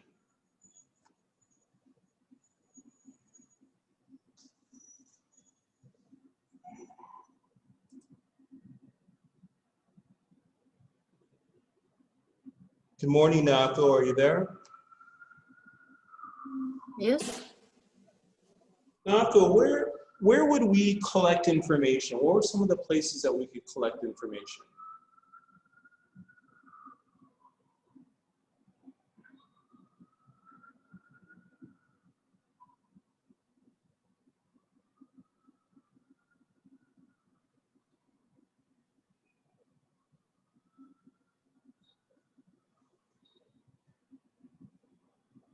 In this chart?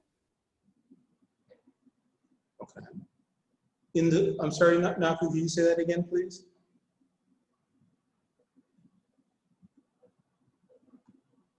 So I'm not sure. Sorry. Okay. Well, if you guys think about it, we have to think about where are our sources of information. In a city like New York, for example, if you needed information. Newspaper or television. Okay, you could use the mass media. Yes, mass media. Okay, so mass media, newspapers, maybe TV. Okay. What are some other concrete sources of collecting information?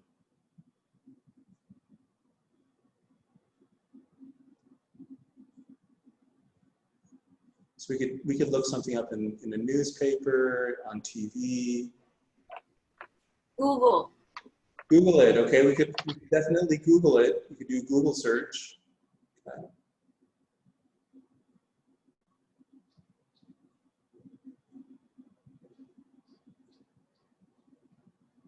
Or maybe you could ask the specialist. Ah, good. Takashi, talk to a specialist. Maybe you can talk to an expert, right?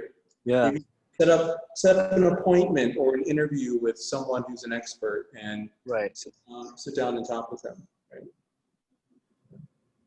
Yeah, I think that's a good idea. Are there any other resources that we could use to collect information?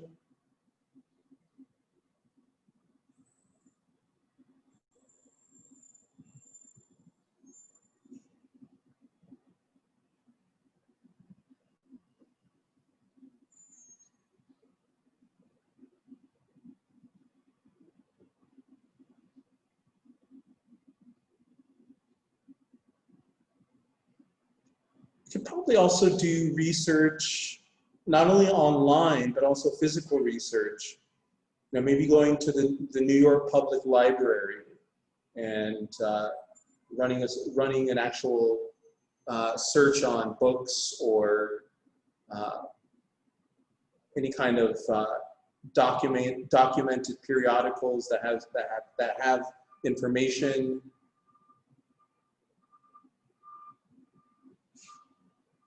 Traditional means of research in a library. Okay, so those are different ways that we can collect information.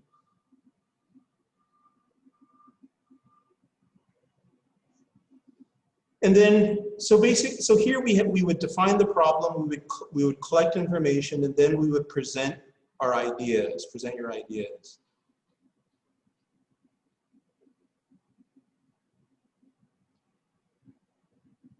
What is this step here, present your ideas? Present your ideas to who?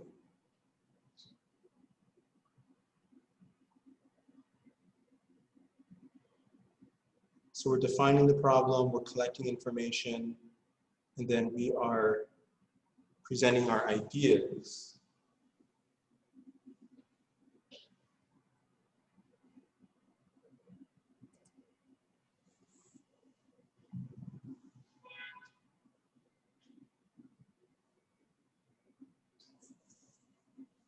So if this was your business, who would you present the information, or who would you present these ideas to?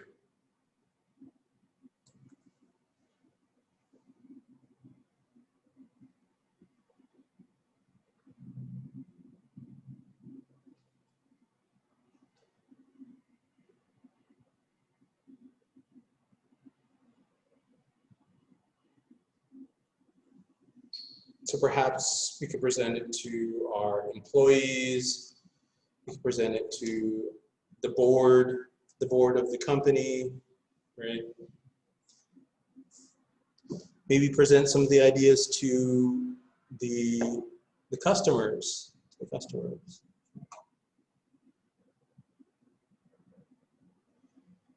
And the next step is to improve on your design.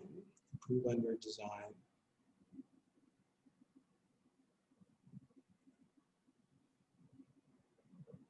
So we can,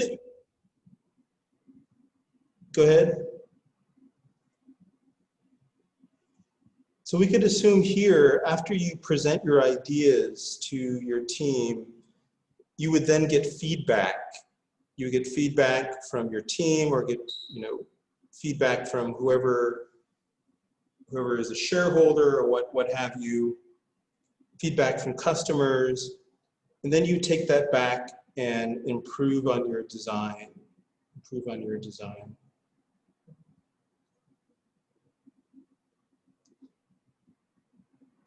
So improve on your design.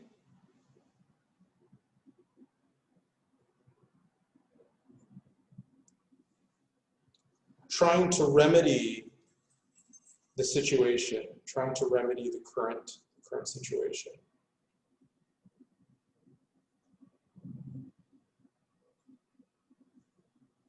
And then with your team, you would brainstorm and analyze. You would brainstorm and analyze the improvements. Talk about what would work, what wouldn't work, what are some contingencies if something doesn't work, backup plans if something doesn't work, possible problems that could happen, the benefits, the pros and the cons, all that information we brainstorm.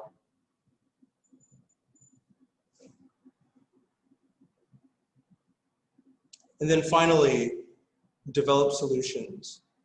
Develop solutions.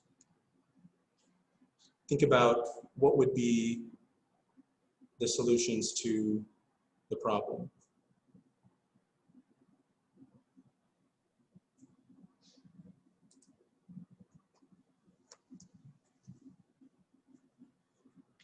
So does anyone have any questions about this common process? This common process.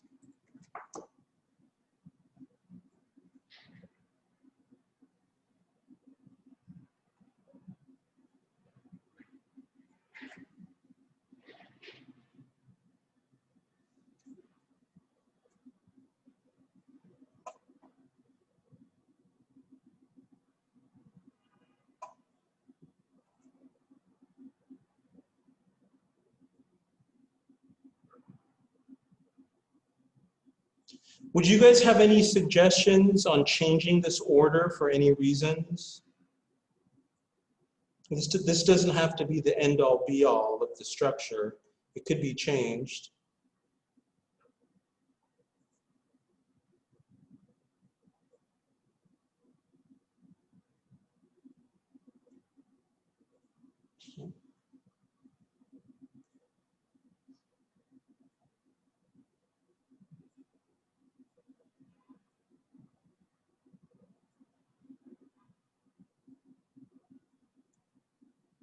Okay, all right, let's go ahead and move on.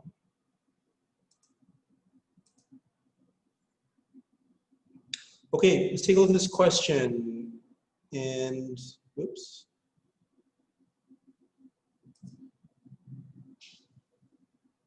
Cynthia, are you there?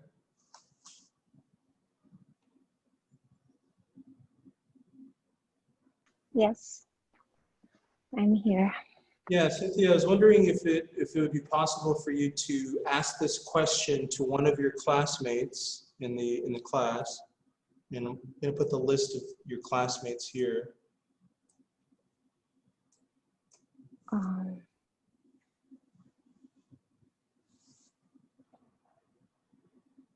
Who are here?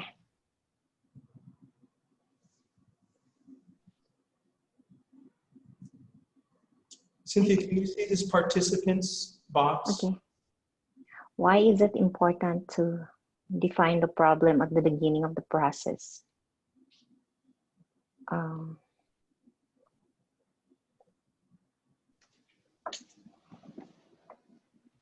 Nauko?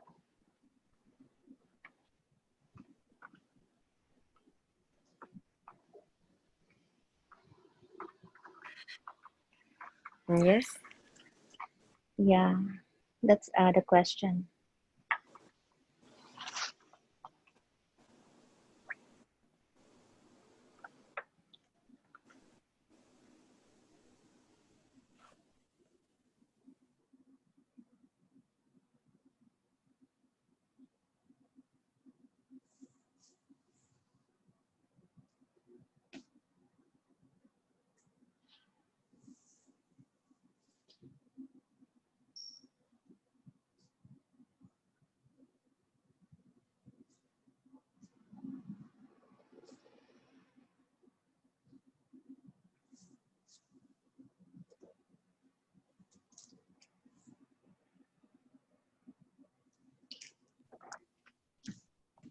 Nauko? Should I read again? No, but It's okay. It's okay. yeah. Thank you, sorry.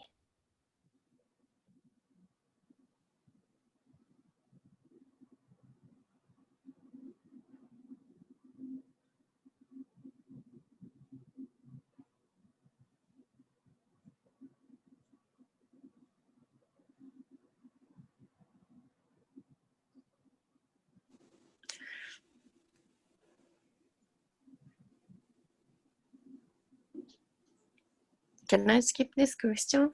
Sorry.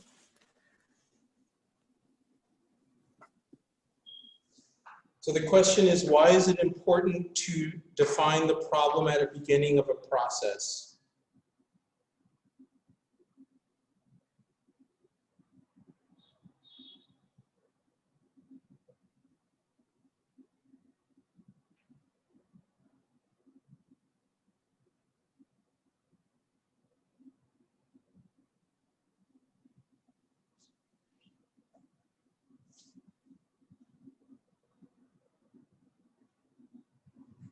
Anybody help Nako out? Because if you find the problem, the goal is like find a solution of that problem. Yeah. You find a solution. But notice here, it specifically says at the beginning of a process. At the beginning of a process. It's true, it helps us to understand the goal. But if you think about certain processes that we may encounter, they may be for a time period of 1 year, for example. A time period of 1 year. Could you imagine understanding what the problem is in January as opposed to figuring out and understanding what the problem is in November?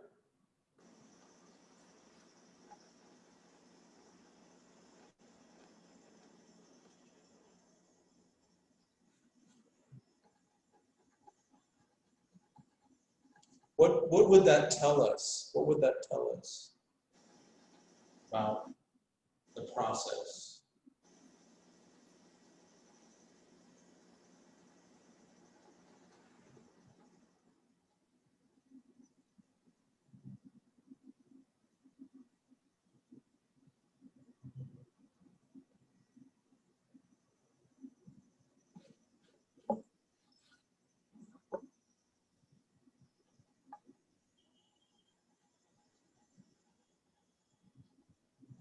So I'd like for you guys to think about this question. Please think about this question as we break for lunch, and when we come back from lunch, I'd like to hear your answers. Why is it important to define the problem at the beginning of a process?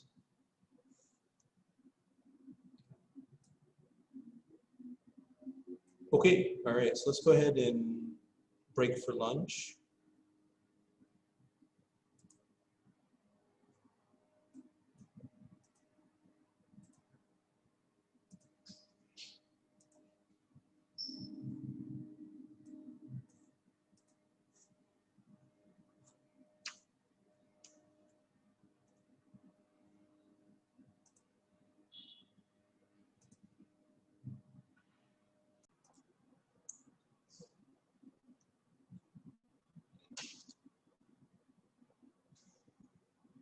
Nako, are you there, Nako?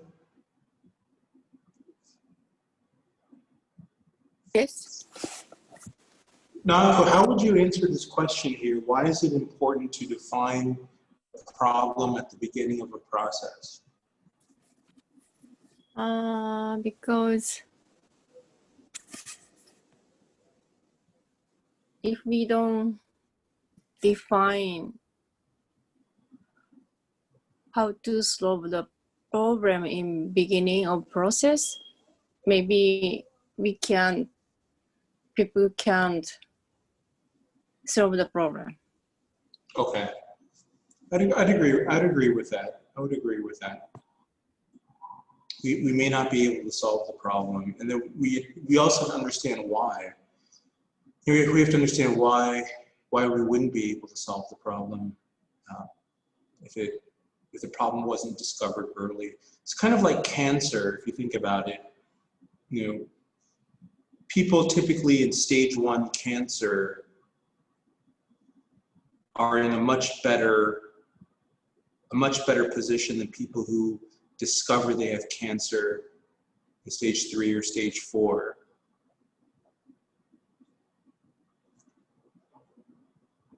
So discovering a problem at the beginning of a process is much better. It's much better because you have more time. You have more time to solve the problem. If you're dealing with a one year project, and the people involved in that project don't understand or don't discover the problem until the last month, then there is no time. There's no time to try to remedy the problem.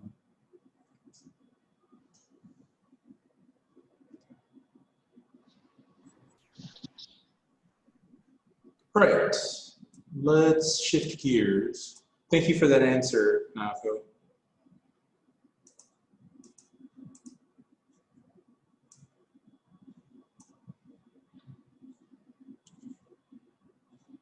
You take a look at number 2. Number 2 says, what are 3 ways you might collect information about a large real-world problem?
So we talked about this earlier. Do you guys remember what we said earlier?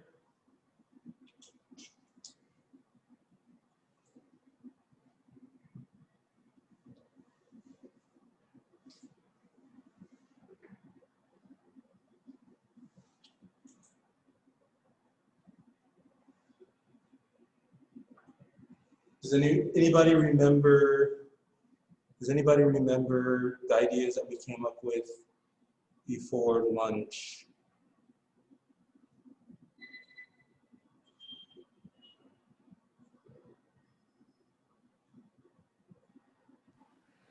I just entered. Are you talking about the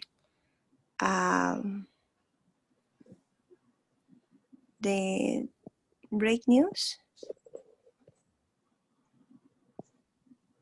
What we're talking about, I'm not sure if you remember, we talked about the different phases of process analysis, and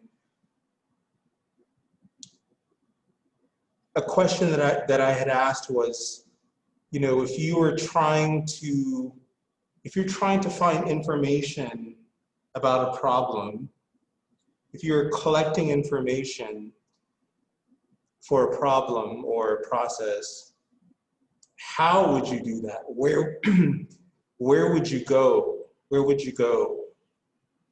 And you guys actually came up with some pretty good answers. So we're just basically repeating those answers that we had mentioned before.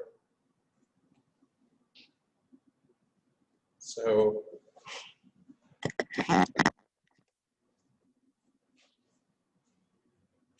do you guys remember what you guys had mentioned about an hour and a half ago about collecting information? If we had a problem, if there was a problem and we needed to collect information about that problem or process, what were some of the ways that were mentioned? Yeah, some studies mentioned that we can use Google, of course, and we can go to specialized people, experts. Yeah. Good. Yeah, Correct. the newspaper is maybe other way to collect information. I think that it depends of the kind of specific problem. Yeah, I think it depends on the problem, but you're absolutely correct, Yulima, in terms of experts, you know, in terms of research in the library, you know, people in companies could also conduct surveys. We could even do surveys of ways to be able to collect information about a real problem. So we could say mass media, we could say surveys, we could say interviews. You know, we could also say, you know, going to the library and doing some research. All of those ways would be effective in terms of being able to solve a real world problem. Okay. Good, very good, very good.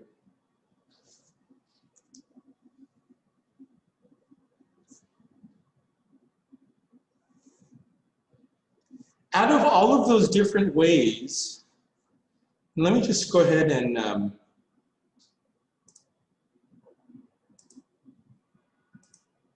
was going to write those down.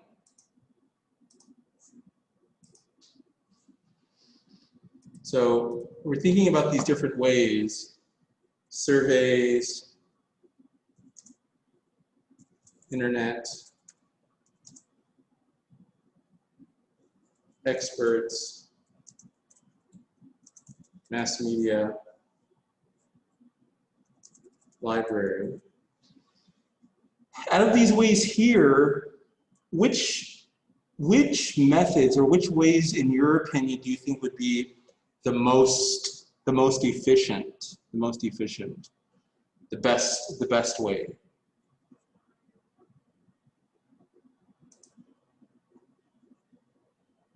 So we have surveys, the internet, experts, mass media, library.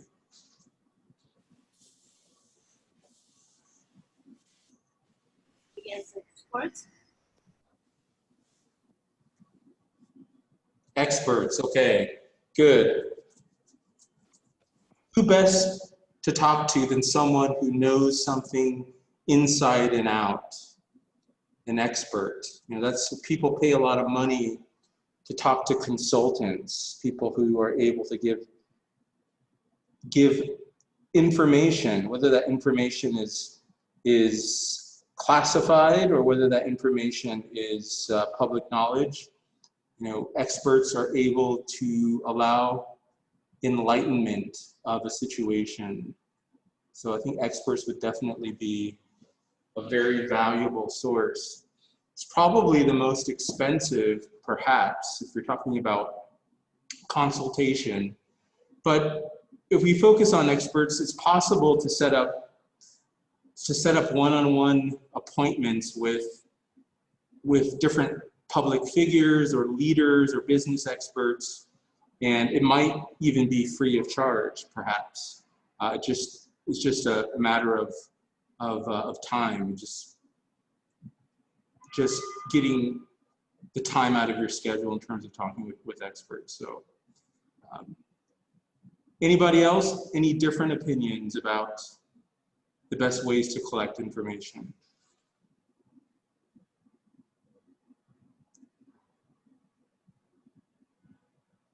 Okay. I agree with that. I think that expert is the best way, maybe. Okay. Yeah. Yeah. Yeah, I mean, I think so too. And I think that if you're working with a bunch of experts, then, you know, if you consider everyone on your team an expert, then it might be a good idea to conduct a survey and get information from your team in terms of what they think. You know, take that information and analyze it and come up with a solution. So the idea of being able to survey experts.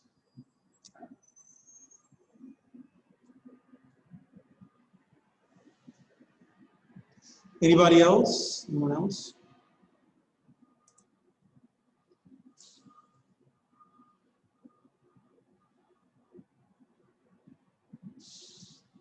Okay. All right. Let's move on.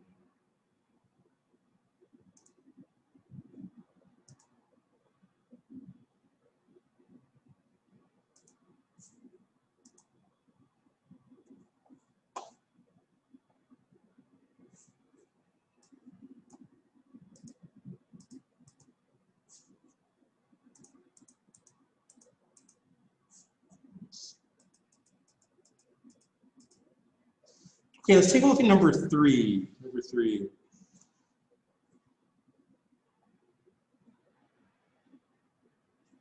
Yolima, could you please read number three?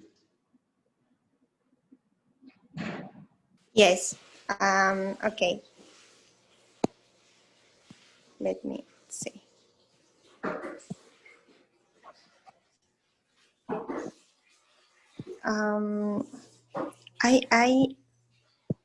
I can't see it.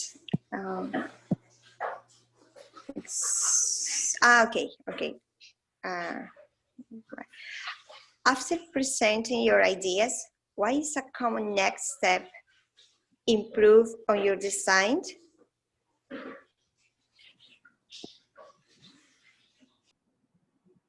So after presenting your idea, why is a common next step improve on your design? Let's take a look. Let's take a look at that.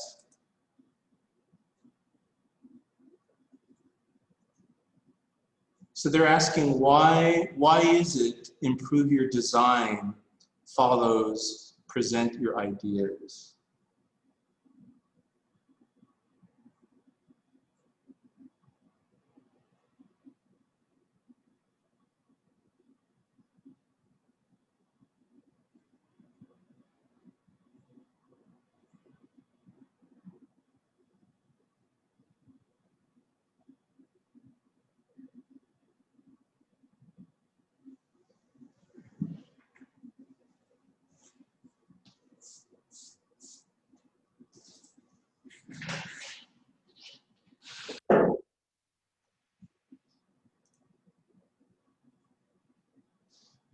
Daniel, is Daniel there?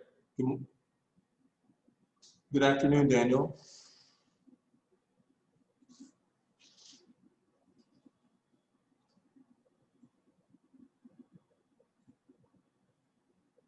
So the question is why? Why does improve on your design follow present your ideas?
So you have present your ideas.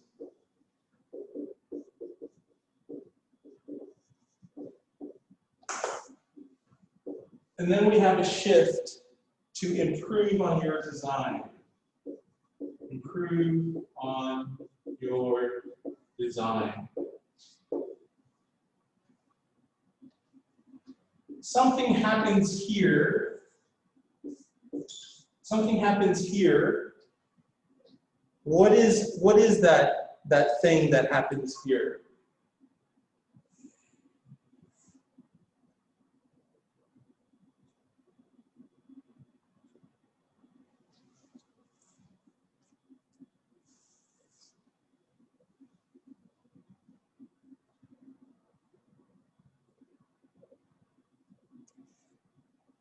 Have you ever been in a situation where you had to deliver a speech, and maybe you were very nervous about it, and you know, the night before the speech, you ask your wife or your husband or your boyfriend or your girlfriend to listen to your speech, and then after they listen to it, they would give you suggestions on how to improve it, It's kind of along the same lines as that. So, you know, when you're in this environment where you are presenting your ideas,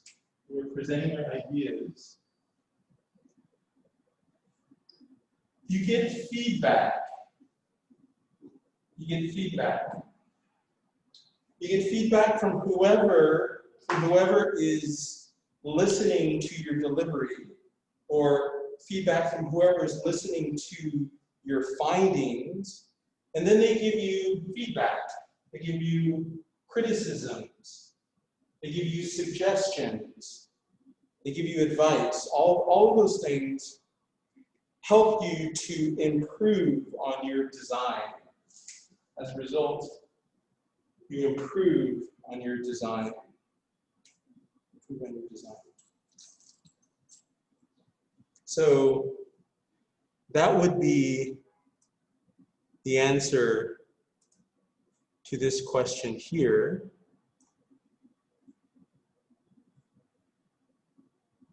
After presenting your ideas, why is a common next step improve on your design?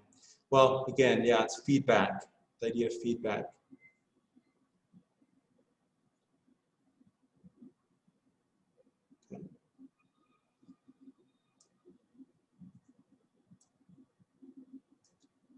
Does anyone have any questions about that?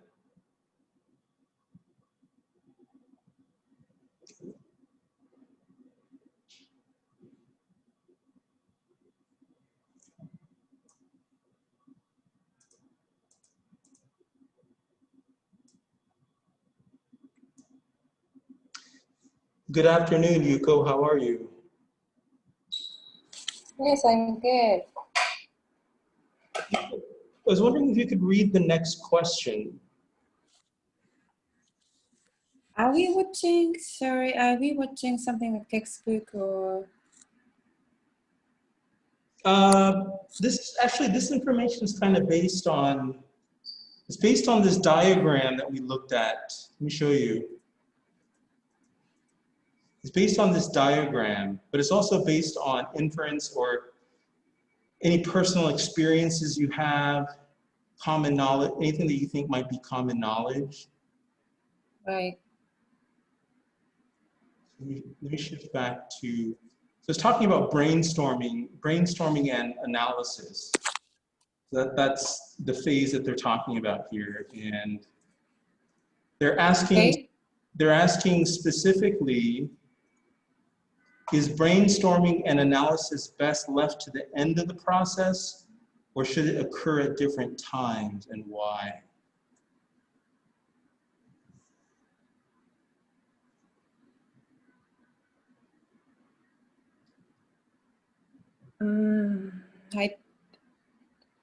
Is this like can I answer like in my opinion or?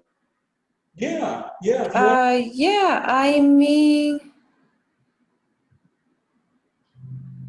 yeah, I never had the opportunity to to give the speech before, but I sometimes had to give the speech, but I didn't have any time to think about my speech. Like somebody just asked me to give the speech, and I didn't have time. So I was always at the end of the process. So I always use the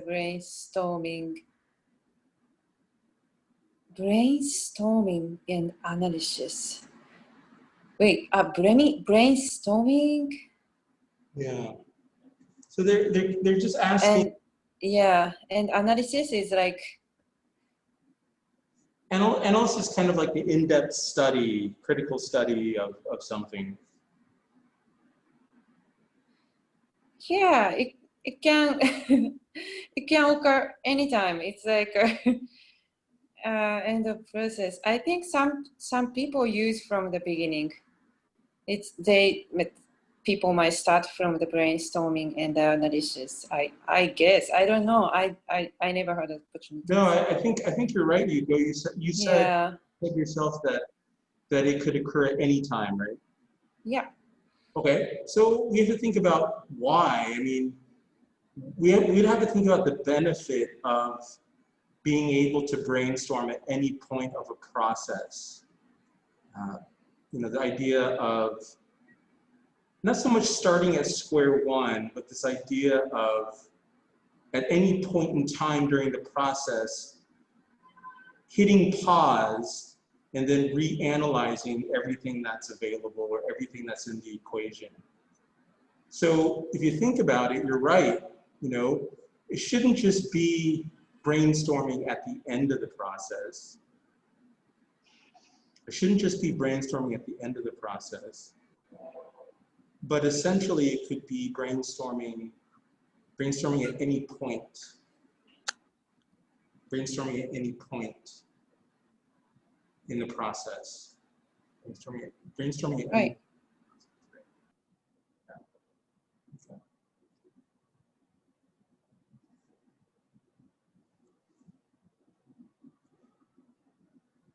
In this way, we are also maximizing, we're maximizing as many options as possible at different phases throughout the process.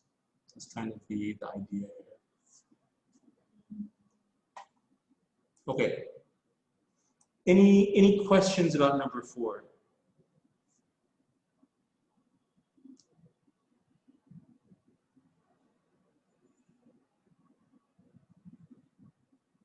Okay, so let's take a look at it.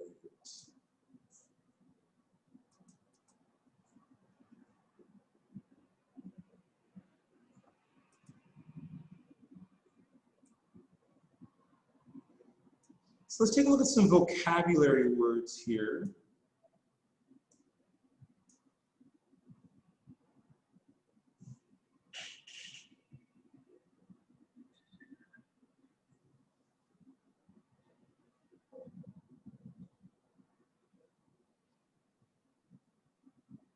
Here, of course, is vocabulary overview, vocabulary field overview. Below are the key words you will practice in this chapter. Check the words or understand. Check the words you understand, then underline the words you use. Highlight the words you need to learn.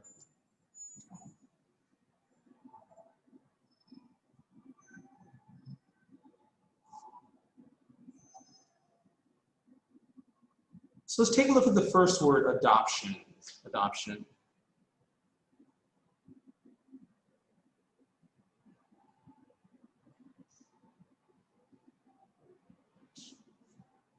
Can anyone give us a synonym or a definition for the word adoption?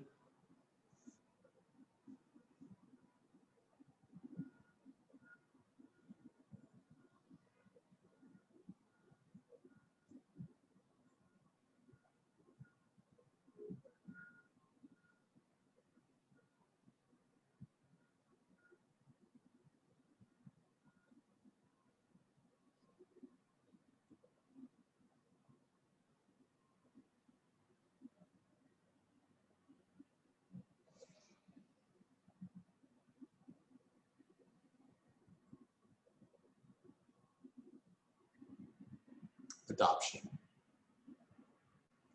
So this idea of adoption is this idea of acquisition. This idea of acquisition, to acquire, or this idea of acquisition, adoption.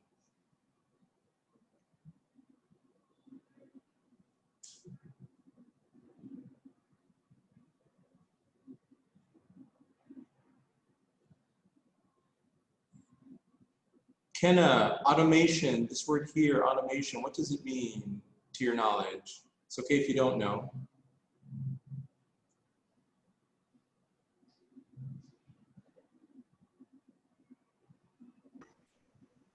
Like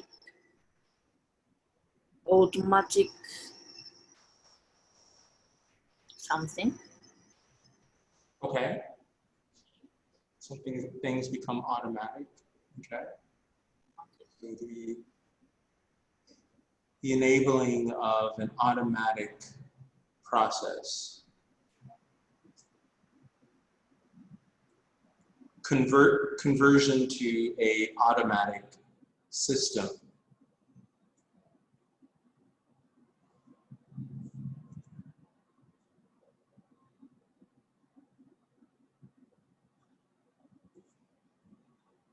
Okay, this is what we're going to do. I'm going to give each student a couple of words, to, to look up. And what I'm going to do is I'm going to call on each student, and then I'd like you to tell me the meaning of those words. Okay, so let's see. Daniel, is Daniel, are you there, Daniel?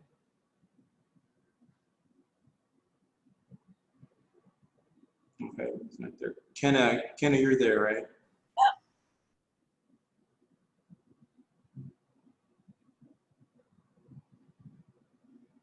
Kenna, are you there? Yeah, I'm here. Okay, so Kenna, we're gonna give you awareness, communities, and consulting. You're gonna have actually awareness, communities, and consulting. We're gonna give you those 3 words. So, synonyms or sentence, something? Yeah, they come up with a synonym or definition. All right. Got it. And Nako, are you there?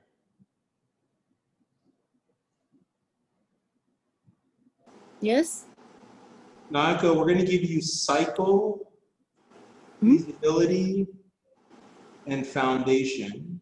Cycle and foundation. The cycle, feasibility, this word here is a cycle, feasibility, and foundation.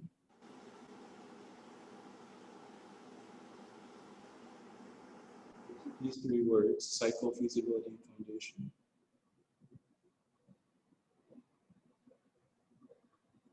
And Yolima, are you there? Yes, Joseph, I'm here. Yolima, we're going to give you implications, inspiration, and internship. Okay.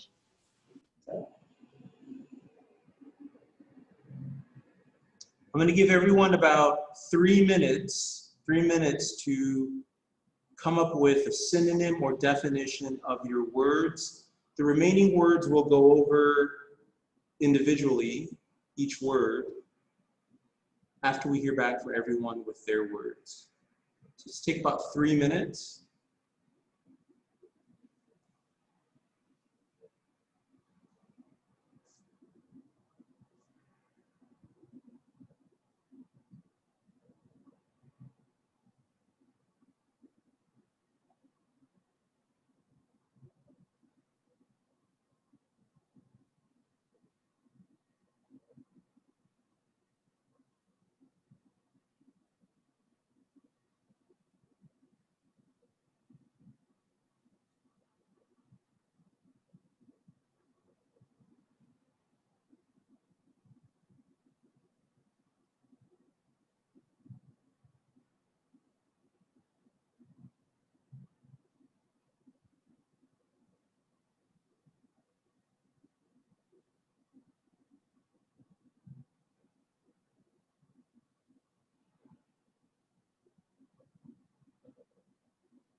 Okay, let's go ahead and begin with Kenna. Kenna.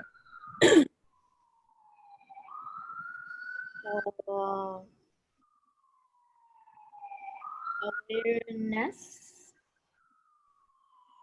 The synonyms is knowledge, Okay, so we have awareness.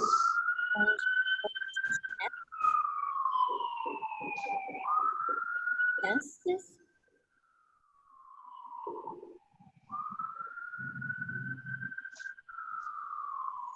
Is your second word, Kenna, communities? Is like area or region. Region. Okay.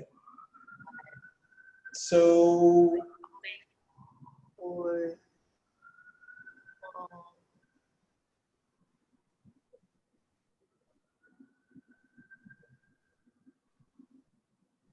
I'm sorry, Kenna, can you say that one more time, please? area. Area. Or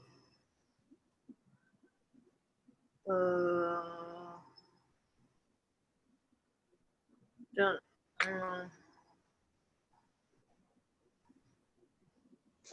I couldn't find the other. So we could say communities. Study of communities.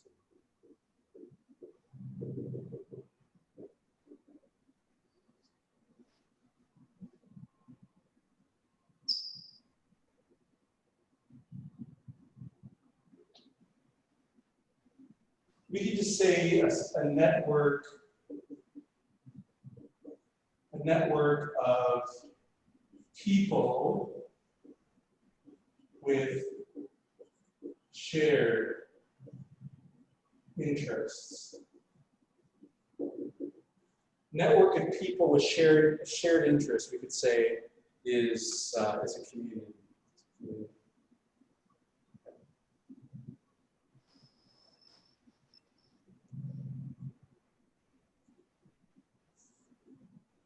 And Kenna, your third word is consulting, right?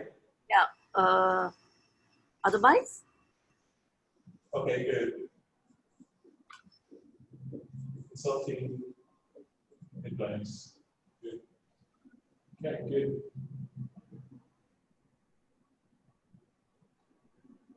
Okay, good. Thank you for that, Kenna. Or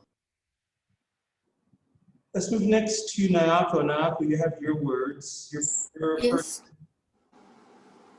cycle.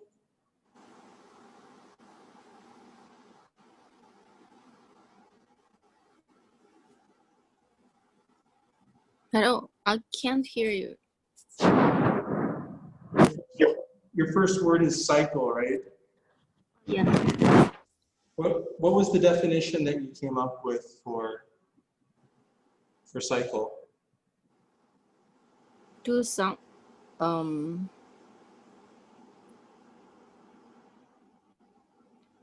like do like a pattern. Yeah. Like, It's like a reoccurring pattern of some sort, right? A reoccurring pattern.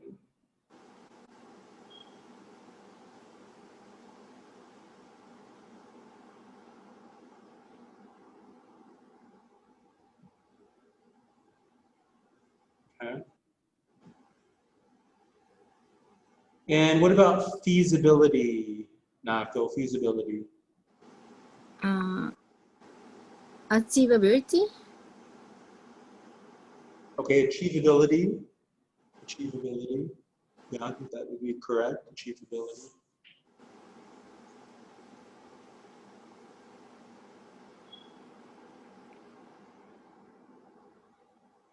And foundation. Foundation. Like a base. Yes, base. Base. Very good. Okay, thank you for that, Nako. Let's move next to Yolima. You're next, right? Right. Okay, so Yolima, you have a word, implications. Implications. Implications. I found a suggestion Yeah. or consequence. Yes, the suggestion or consequence, specifically from something, from information that is not 100% known. So we could say that an implication is a conclusion drawn from something that's not openly stated. But that would be correct. That would be correct. Good. Okay. Inspiration, creativity, innovation. Yeah. Inspiration, but also can be revelation, revelation.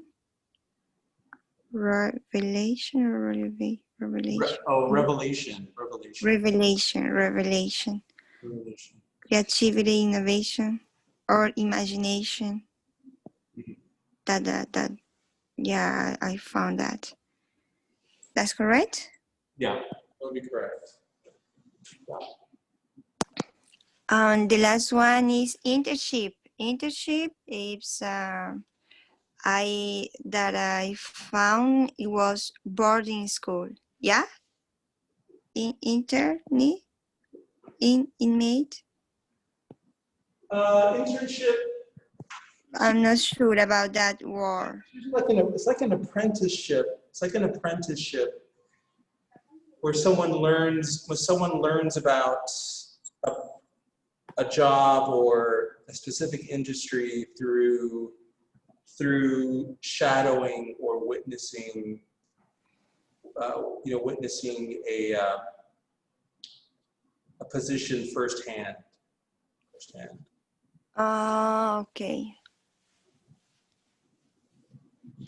That, of course, would be an internship. Good. Okay. All right. So implications, inspiration, internship. Thank you for that, Yolima. Let's move next to Yuko. Yuko, I think you had the next word, which is investors. Investors are people who give the money to support something. Good.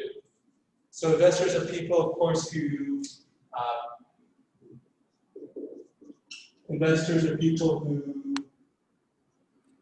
provide financial support.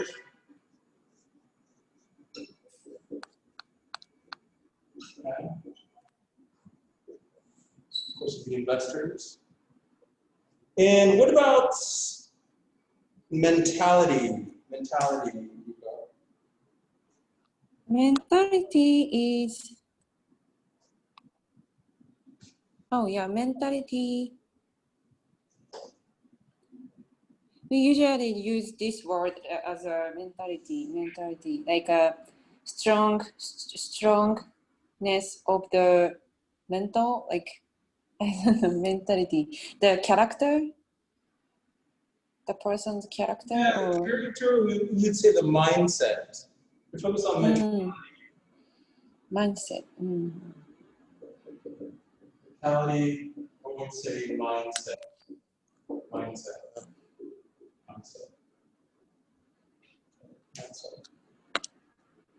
And also, you have paradigm.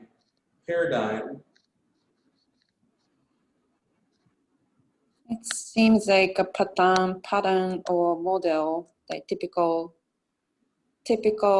like good example, like typical example of pattern. Yes. Or model, paradigm. I'm not really understand these meanings. Paradigm. Can you explain in this with the different words, like different sentences about the paradigm? Yeah, so paradigm is kind of like you say, it's like a model. It's like a model or a framework of some sort. Current, we could say the current paradigm. The current paradigm organizes the three main areas into high risk, low risk, medium risk, for example. So we can use that in a sentence using paradigm, the idea of paradigm. What did you say before paradigm? In this in that Like sentence? the model or framework. Framework. Yeah, I think a model is a better. I think a model is actually a better word. Model. Okay. I think I was using this this word in like different, like wrong meaning. I guess. Oh, you're using the wrong Yeah. Or I never use this word by myself. I don't know. Yeah. Yeah, paradigm. Paradigm. Yeah. Okay, great. And then, of course, we have parameters. Parameters. Is anyone familiar with the word parameter?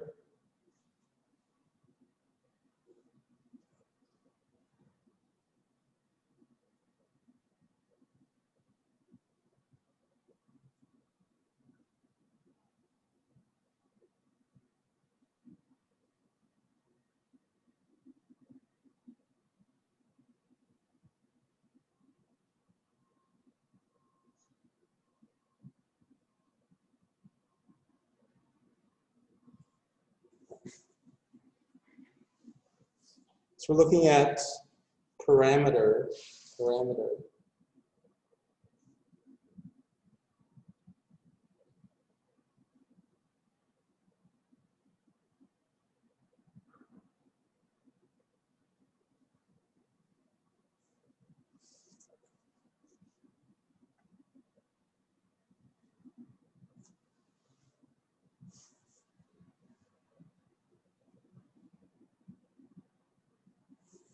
So we're focusing on the word parameters. We're kind of talking about the boundaries, kind of the idea of boundaries, or maybe again, like the word framework, the framework or the boundaries of something.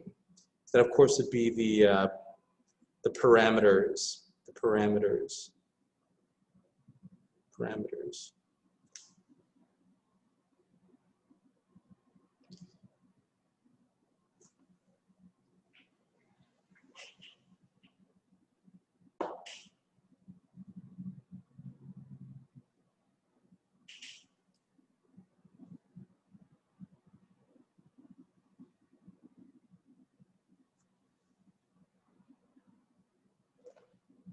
How about the word persistence? Persistence.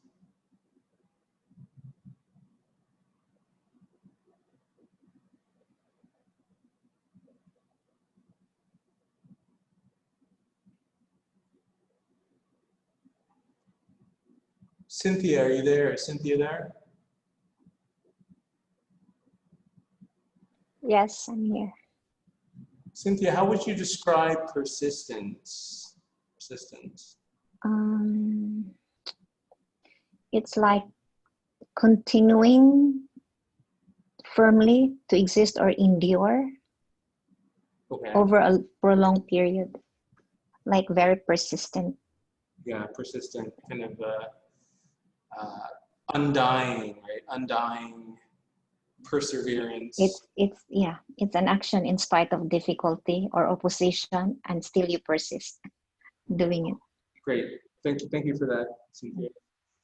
And then of course we have perspective. Perspective.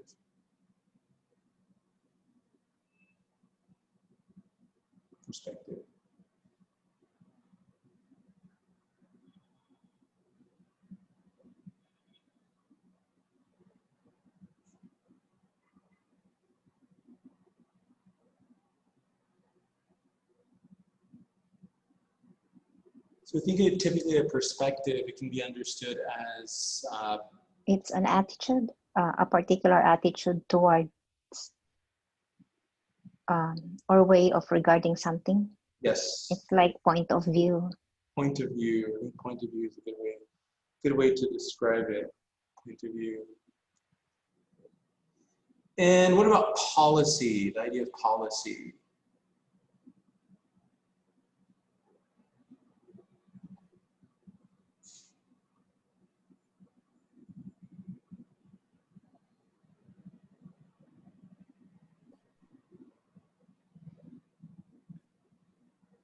Policy. It's like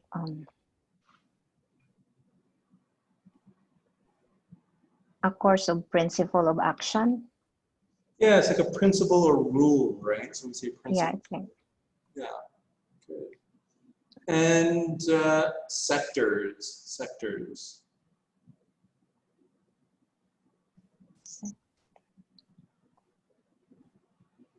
is it like department or different? Yeah, like different departments, different sections, departments, yeah. Those would be sectors. Or portion? Okay, yeah, portion. And then finally we have transition.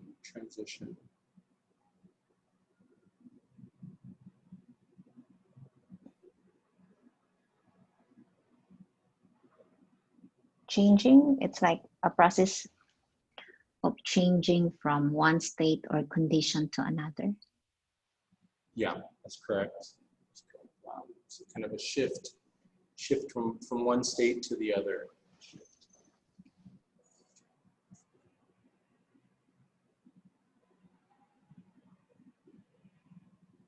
So those, of course, are all of our nouns that we're going to be looking at in this chapter. And we also have verbs, adjectives, and adverbs. Verbs affected.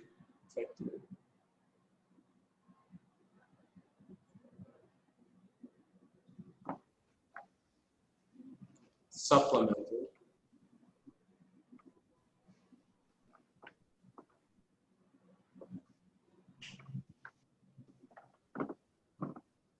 So if something is affected, of course, we describe some sort of influence, an influence of some shape or form, some sort of influence. Then, of course, we have supplemented.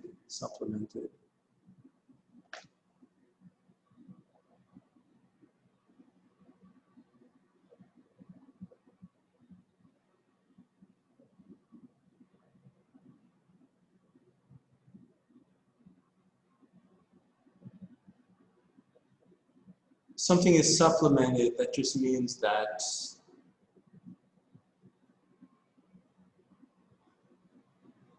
something is added in addition to its core. So something is added in addition to the core element. Something extra.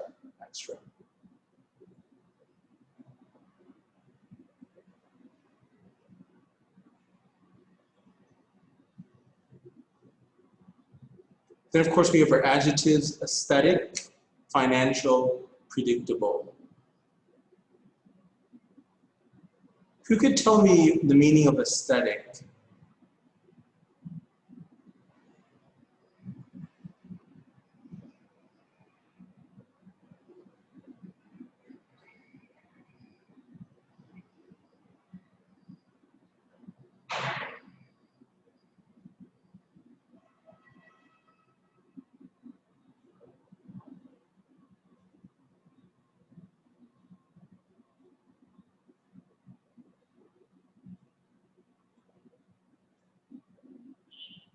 It's like lacking of movement, static. Lacking in movement, action, or change, especially in a way viewed as undesirable or uninteresting. I guess that's one way that we can look at it. One definition. That would be one way to look at it. There's also the plural aesthetics, which has to do with Crackling or hissing. Yeah, looking at things kind of in a visual way.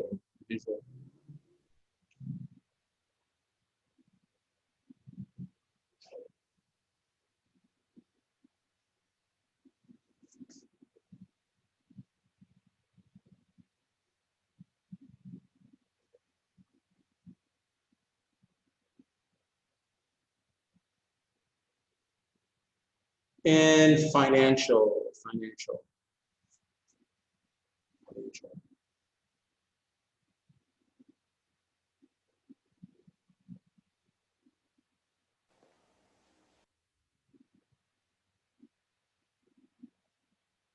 Relating to finance or money.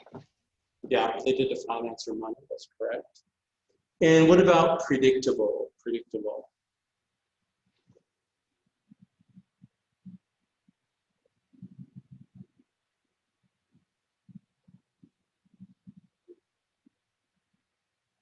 It's able to be predicted. Yes, we can forecast. We can forecast events, forecast the outcome, the idea that it's predictable. How about dramatically? Dramatically.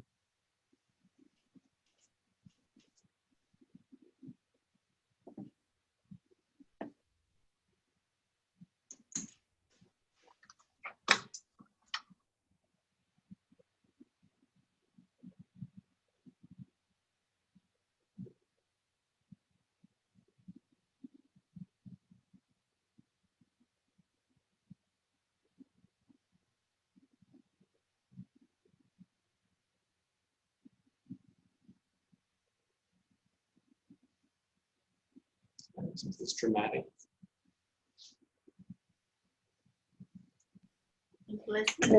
Related to drama or performance. That's one way to look at it. Right? Related to drama or performance. That's definitely one understanding of dramatic.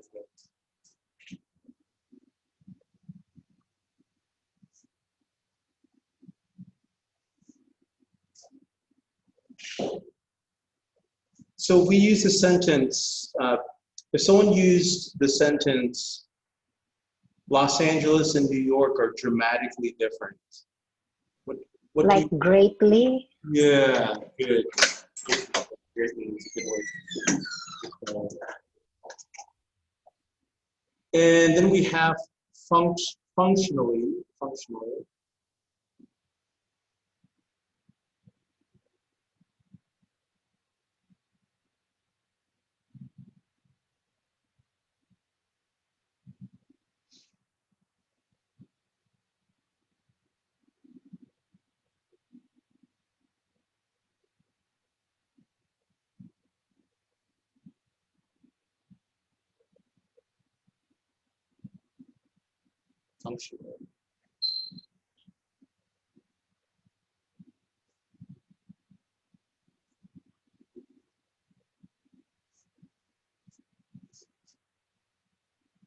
You think of a function, right? You think of a certain function. It's like a purpose, or not so much a purpose, but when you think of a function, we're talking about a certain type of feature. Okay? Functionally, something is functionally. Way that it operates. In the way that it operates, functionally. And then finally, we have significant.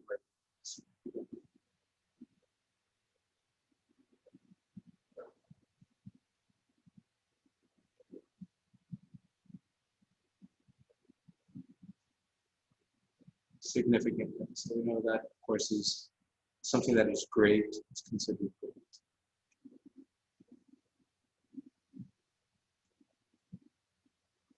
Okay, great.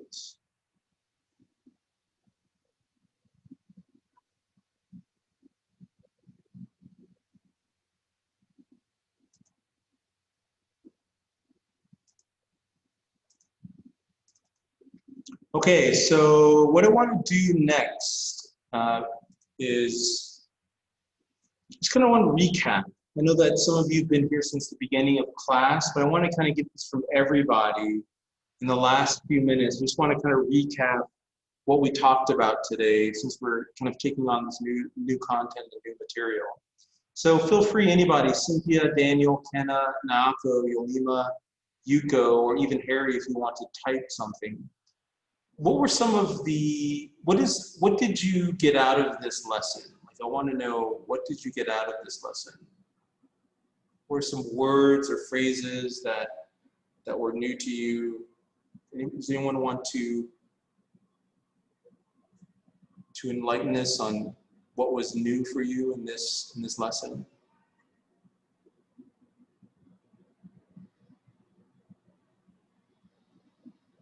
So what was the question? Yeah, my question was this lesson started at 8:15. I'm wondering, what did you get out of it? What did you learn from this lesson? Lots of vocabularies and synonyms. Okay, so vocabulary, synonyms, okay. Anything else? Vocabulary, synonyms?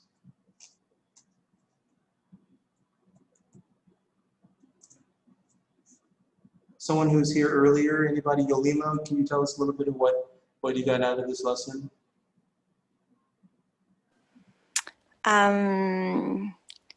About the fairs, about the breaking news. Yeah. A little about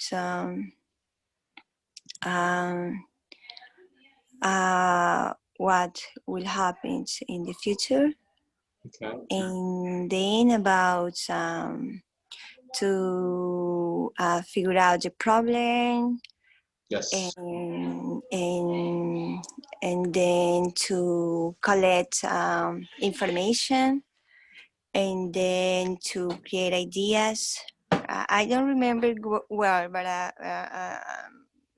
yeah. And then to improve your design or ideas. And then it's about bright.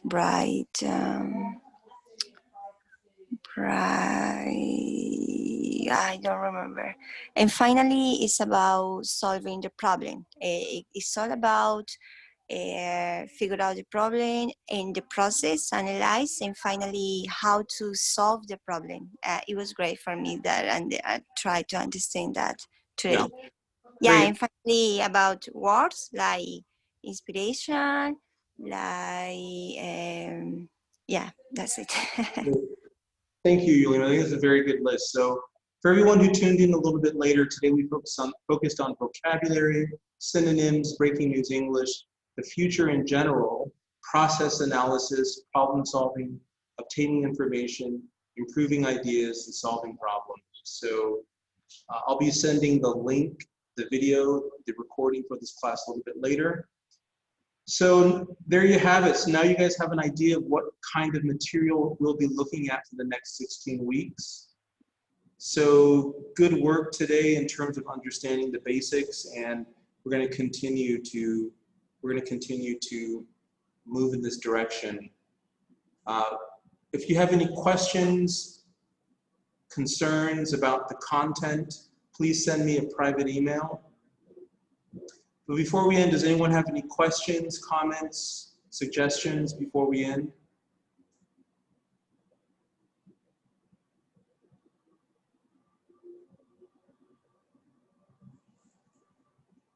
Okay, all right guys, have a good day, and I'll see you all tomorrow. Thank you, Joseph. Have a good day. You too, thanks. Thank you. Bye-bye.